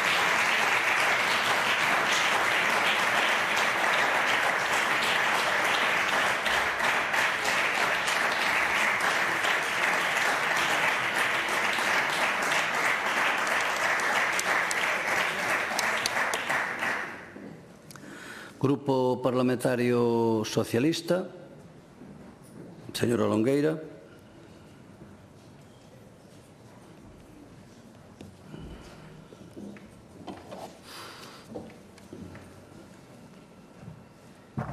Gracias, presidente. A radiografía do espectro demográfico dunha sociedade revela a miúdo as características que a definen como colectivo nun tempo e nun espazo determinado. No caso da sociedade galega, esta análise ven ofrecendo desde hai anos un diagnóstico uniforme, reiterado e amplamente contrastado. Galicia é unha sociedade cunha poboación dispersa e claramente avellentada. En un Estado que medra en poboación de maneira sostida, a nosa comunidade autónoma apenas consegue manter o número de habitantes arredor dos 2.700.000. Este aparente equilibrio, que podería inducir a un certo optimismo, agocha en realidade unha situación profundamente preocupante. Galicia mantén a súa poboación grazas, como pasa en toda Europa, a crecente chegada de persoas nadas no estranxeiro que representan xa arredor do 6,9% do total, con preto de 188.000 persoas registradas, unha chega imprescindible, pero que apenas logra compensar o saldo vexetativo claramente negativo da poboación nacida en Galicia, que diminuiu en arredor de 9.000 persoas só no ano 2025. Se a esa caída dos nacementos sumamos a saída continuada da xente moza, o diagnóstico é evidente. Estamos ante unha sociedade cada vez máis carente da franxa de poboación chamada a soster o seu desenvolvemento económico, social e productivo, unha debilidade estrutural que condena a Galicia ao esmorecemento e ao declive progresivo se non se actúa con decisión. Esta realidade empeza a reflectirse con claridade nun ámbito estratégico como é o universitario. As universidades galegas consideradas no seu conxunto pasaron en apenas 20 anos de contar con 95.000 estudantes a pouco máis de 65.000. E segundo a actual pirámide de poboación, en apenas 2 anos iniciarase unha caída aínda máis acusada do número de mozos e mozas en idade de acceder aos estudos universitarios. Por outra banda, a mocidade galega enfróntase a un escenario cada vez máis hostil para poder construir un proxecto de vida no seu propio país. Prezos de alugueiro disparados, vivenda inaccesible, emprego precario e salarios baixos conforman o que se coñece como un cóctel perfecto que empurra miles de mozos e mozas a marchar fora de Galicia. Os datos son claros e non admiten interpretacións interesadas. No ano 2024, máis de 36.700 persoas abandonaron Galicia, a cifra máis alta do que vai de século. Case o 38% desas persoas eran menores de 35 anos. E se ampliamos o foco temporal desde o ano 2009, case medio millón de galegas e galegos emigraron. Isto non responde a unha elección libre na súa maioría, senón a unha emigración forzada pola falta de oportunidades. E aquí a responsabilidade política é evidente, porque quen ten as competencias en políticas activas de emprego, en vivenda, en planificación económica e territorial é a Xunta de Galicia. E o balance da súa actuación é claramente negativo. Segundo o último estudo de UGT Galicia, Galicia está entre as comunidades con peor situación laboral para a mocidade. Temos unha das taxas de actividade xuvenil máis baixas do Estado, apenas un 47% fronte a unha media estatal do 53%, e moi lonxe de comunidades como Cataluña, que supera o 62%. Hai en Galicia algo máis de 325.000 mozos e mozas entre 16 e 29 anos, pero só 128.000 están ocupados. E isto, señorías, non é porque a mocidade non queira traballar, nin porque lle falte formación, é porque o mercado laboral galego non ofrece empregos estables nin salarios dignos. A precariedade cebase especialmente coa xente nova. Un de cada 4 mozos traballa a tempo parcial e máis da metade desa parcialidade é involuntaria. E se falamos de salarios, a situación é directamente escandalosa. A fenda salarial dos mozos galegos entre 25 e 34 anos supera o 20% respecto ao conxunto da poboación galega e tamén un 14% inferior a dos mozos da mesma idade no resto do Estado. Falamos de persoas novas que non chegan aos 19.500 euros anuais de media e o salario medio supera os 24.000. Con estes ingresos, señorías, non se pode vivir, non se pode emancipar un mozo, nin se pode formar unha familia. E aquí aparece con toda a súa crudeza o principal factor da expulsión da mocidade galega, a vivenda. Os datos son demoledores. O 84% dos menores de 30 anos segue vivindo cos seus pais. O alugueiro pode absorber entre o 60 e o 70% do salario xuvenil. E nas cidades galegas é prácticamente imposible atopar unha vivenda por menos de 600 euros ao mes tras subas de prezos superiores ao 12% anual.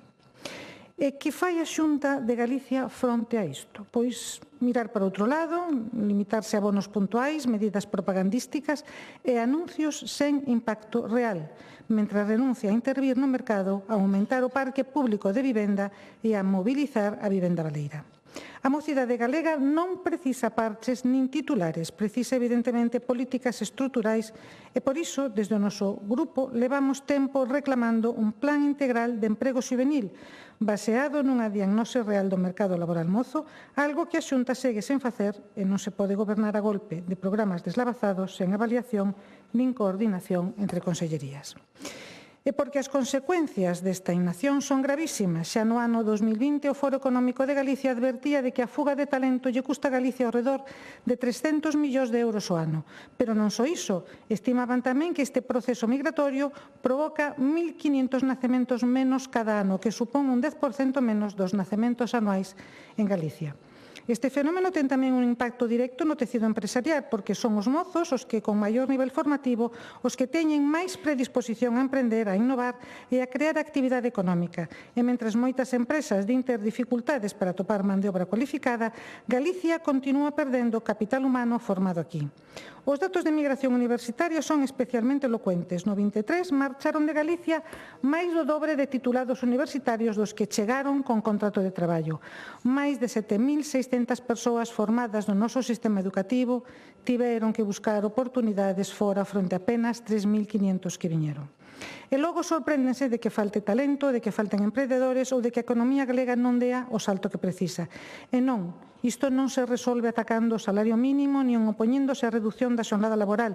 Cada vez que sobe o SMI, o Partido Popular dalle urticaria, pero a realidade é que grazas ás reformas laborais do Goberno de España mellorou de forma notable a contratación indefinida entre a mocidade, pasando de cifras residuais a superior ao 30%.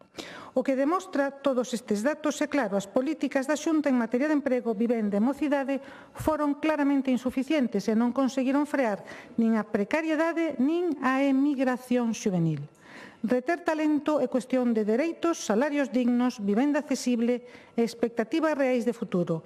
E porque a mocidade galega non pide privilexios, pide oportunidades para quedar.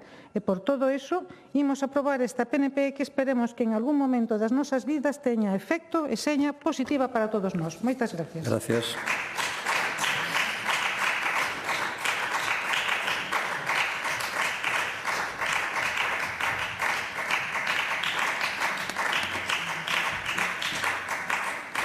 Grupo Parlamentario Popular, señora Grueira.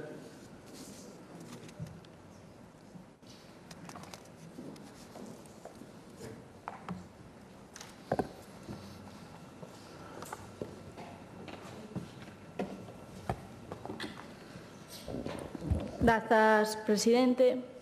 Señorías, vostedes saben en que día estamos hoxe? Saben que hora é? Porque me deu a impresión de que alguén estaba falando de décadas do pasado e que non era consciente de que estábamos na Galicia do 2026. Pero mira, son casi as 8 da tarde, 10 de febreiro do ano 2026. E marco a data porque, escoitando esta iniciativa, como xa dixen, parecía que estabais falando, ou máis ben anclados no pasado. E non no pasado recente, non, exactamente, quizás podría ser no 2007. Un ano no que Galicia perdía a poboación nova, no que marchaban máis mozos dos que viñan e no que se batía o récord histórico de saída de xente nova neste país. Máis de 74.000 galegos e grazas ás políticas do bipartito. Porque aí, no 2007, gobernaba o seu partido, señor Suárez. Por iso, me resulta tamén un pouco curioso que veña vostede aquí a dar leccións, non sei moi ben de que, porque vostede representa un bloque nacionalista galego que, cando tivo a oportunidade de gobernar, non deixou un bon legado. Esta iniciativa, como xa dixen, non fala da Galicia do 2026, fala dunha Galicia que non existe, máis que no discurso anclado do bloque nacionalista galega, un discurso negro, un discurso interesado e un discurso oscuro, construído a base de pancarta, ruído e catastrofismo. Co cambio do bipartito ao Partido Popular, porque así o decidiu a maioría dos galegos, Galicia avanzou. É hoxe un país máis atractivo para vivir, traballar e emprender. Por tanto, señorías, non poden vir aquí faltar á verdade. Mire, vostedes apelan moito a Castelao e creo que deben facerlle caso a Castelao. Vostedes tamén saben que Castelao era un home profundamente católico e saben que os bons católicos non minten. Polo tanto, señor Suárez, non veña aquí a mentir, porque mentir é pecado. Non pode vir aquí a decir que marcha máis xente nova da que ven, porque non é verdade. Claro que hai xente que marcha, e pode marchar porque ao mellor quere coñecer outras culturas, quere aprender outros idiomas, ampliar formación, adquirir outro tipo de experiencia laboral ou vital fora de Galicia e fora de España. E isto non se pode criminalizar, ver como algo negativo. Iso é normal. E iso vai dentro da liberdade de cada mozo e moza que elixe libremente o seu futuro. E tamén hai a realidade de que hai moita xente da que marchou que volve, ou moita xente que ven por primeira vez. E o importante é que Galicia ten que medrar. E niso está traballando o goberno de Alfonso Rueda, que está poñendo todos os medios, todos os recursos necesarios para que aquelas persoas que veñan teñan as oportunidades e aquelas persoas que queiran quedarse teñan as oportunidades. E voulle poñer numerosos exemplos de medidas que están a funcionar e están a dar resultados positivos, como esa estrategia Galicia Retorna ou Retorna Cualifica Emprego, o programa Galicia Emprega Mozos, as bolsas de excelencia no exterior, ou se falamos tamén de vivenda. Tamén o goberno galego sabe que a vivenda é un problema para moitos mozos e mozas e, polo tanto, está a traballar nese sentido, impulsando medidas importantes que van a facilitar a emancipación da xuventude, como, por exemplo, o bono Emancípate, que digo isto porque o venres, a partir deste venres, os mozos galegos van a poder a solicitar unha medida pioneira e tan fundamental como é este bono, que lle vai a axudar a cubrir eses primeiros gastos de emancipación. Tamén educación, que creo que o deixou bastante claro o meu compañeiro Santamaría. A educación en galega é gratuita, dende que inicias até a que acabas a universidade. Estas medidas son o reflexo do compromiso real dun goberno galego coa xuventude. Son oportunidades para mozos e mozas e, sobre todo, son políticas útiles que dan resultados positivos. E voulle a dar datos que non son inventados e datos que tampouco collín do CIS de Tezanos, que vostede parece que sí que acudiu ao CIS de Tezanos para traer estes datos totalmente falsos. Son cifras as que llevou a relatar que acredita o Instituto Galego de Estadística e o Nacional, e que evidencian que no 2024 o saldo migratorio de Galicia foi claramente positivo. Explícolle. Mire, en primeiro lugar, preto de 8.500 galegos retornaron desde o exterior. Marcharon 16.460, sí, pero viñeron tamén 44.190 persoas que procedían tamén do exterior. Por lo tanto, topámonos, se facemos ben as contas, con un saldo migratorio positivo. Se falamos de mobilidade entre comunidades, tamén o resultado é positivo. Marcharon menos das que chegaron. Por lo tanto, o saldo é positivo. En definitiva, 67.000 persoas escolleron Galicia para vivir e para desenvolver aquí o seu proxecto vital. Por lo tanto, estes datos que lle acabo de relatar, e son datos reais, desmenten o seu discurso que acaba de relatar aquí mesmo. Son cifras que non son casualidade dun ano concreto, senón que dende que goberna o Partido Popular dende 2009 chegaron a Galicia máis de 160.000 persoas, deixando e poñendo en lugar un saldo migratorio positivo. Este é o resultado de políticas públicas serias, de políticas públicas planificadas e sostidas no tempo, que permiten que Galicia supere os 2,7 millóns de habitantes. Son cifras que eu sei que ao BNG non lle gustan e que pretende ocultar, pero a realidade é a que podedes ver. E xa que estamos falando de mocidade, de problemas da mocidade, a min gustaríame saber que opina o Bloque Nacionalista Galego de que a ODC alerta de que a vida de los jóvenes en España é peor que la Unión Europea. Que opina disto, señor Suárez? Porque isto sí que é un problema. E é por culpa do goberno de Pedro Sánchez, o goberno que vostedes apoian incondicionalmente en Madrid. Ademais, voulle relatar máis noticias aquí. Unha generación atrapada en la precariedad. 2,5 millones de jóvenes españoles sufren pobreza ou exclusión. Este é o resultado do goberno que vostedes apoian, porque en Madrid non dicen absolutamente nada, pero en Galicia non se cansan de facer ruído. Está claro que o BNG se ten que escoller entre Galicia e Pedro Sánchez. Todos sabemos a quen escolle: a Pedro Sánchez. E logo tamén sabemos que veñen aquí a dar leccións do que hai que facer. Mire, señor Suárez, permítame breve consello. Menos pancartas en papelar calles ou espazos públicos e máis responsabilidade. Menos relatos falsos para matar datos verdadeiros e menos ruído e máis coherencia. E xa que estou falando aquí de pancartas, tamén quero aproveitar para a ver se vostede na súa quenda, na súa segunda quenda, pode condenar os actos vandálicos que sufriron as sedes do Partido Popular e tamén o acto vandálico que sufriu o meu compañeiro de Nova Xeración na súa empresa privada, que lle empapelaron a súa academia donde traballa. Se vostede cree nunha política respetuosa, democrática e legal, sexa valente, suba a este escaño e condene eses actos vandálicos. E xa, para ir rematando, quero deixar claro unha cousa e desmentir o mantra que sempre está o BNG con el.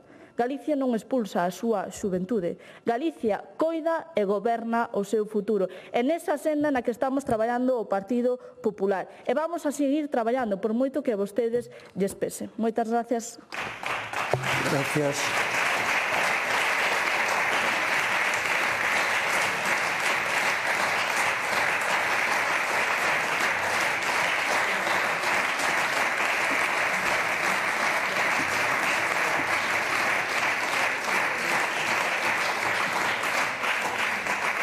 Grupo autor da proposición non de lei, señor Suárez.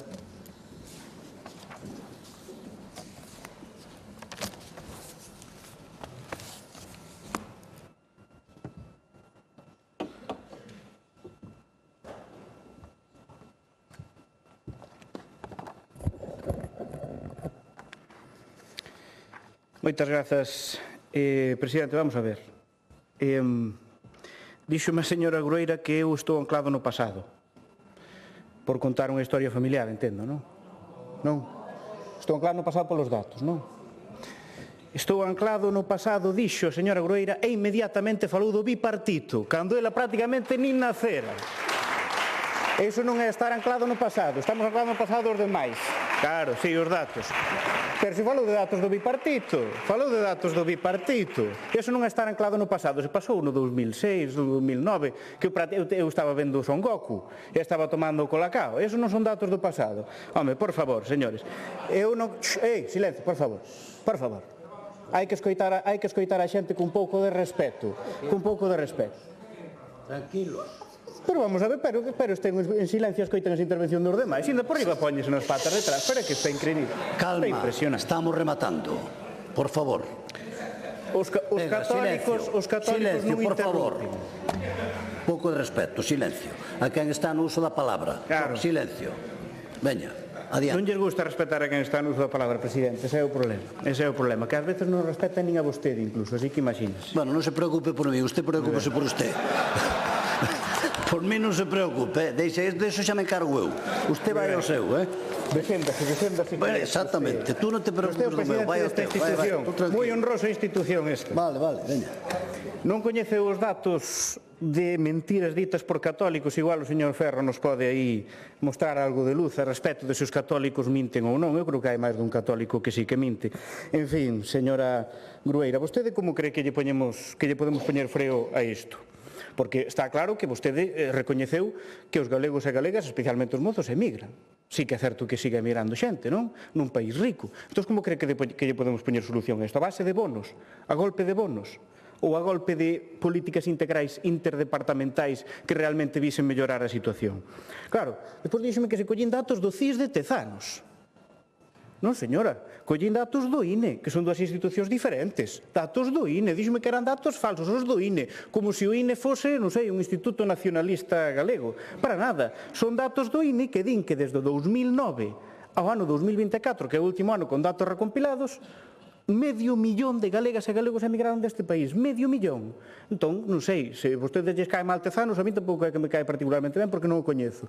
Pero os datos son do INE, do Instituto Nacional de Estatística, que non é sospeitoso de ser un contubernio nacionalista social comunista galego. Para nada. Entón, en fin, non sei, verá vostede o que di. E despois, Falou, como non, vostede da estrategia Galicia Retorna. Vostedes din constantemente que nesa estrategia, gracias a esa estrategia, volveron a Galicia 50.000 persoas que emigraran. Eu non sei onde sacan vostedes ese dato, porque ese dato a todas luces é inventado. Non se basa en ninguna fonte fidedigna, ou polo menos non se coñece ninguna fonte. Vou ler rapidamente algunhas das medidas concretas que aparecen nese plan. Continuar facilitando información. Esa é unha medida concreta do plan. Ollo, facilitar o coñecemento da realidade galega. Informar as persoas futuras retornadas galegas das medidas concretas desta estrategia. Esas son as medidas concretas recollidas nese plan que, desde logo, se ve claramente o mal que funcionan para as galegas e galegos. E xa para finalizar, señor presidente, pídeme vostede que condene actos vandálicos e demais. En fin, señora Grueira, unha por outra, propóñolle un trato. Condenamos actos vandálicos se vostedes condenan os actos vandálicos de certas diputadas deste Parlamento en Cangas e Moaña que tildou de fascista e de antidemocrático os gobernos democráticamente elexidos de Cangas e de Moaña. Eso sí que é vandalismo, montar o pifostio que montaron na comunidade de Concellos do Morrazo. Eso sí que é vandalismo e non o que vostedes din. Así que, señorías, gracias. De novo, déixense de actos vandálicos verdadeiros, rectifiquen nas súas políticas para a mocidade e cambien a súa actitude porque así non nos de ningún lado. Gracias.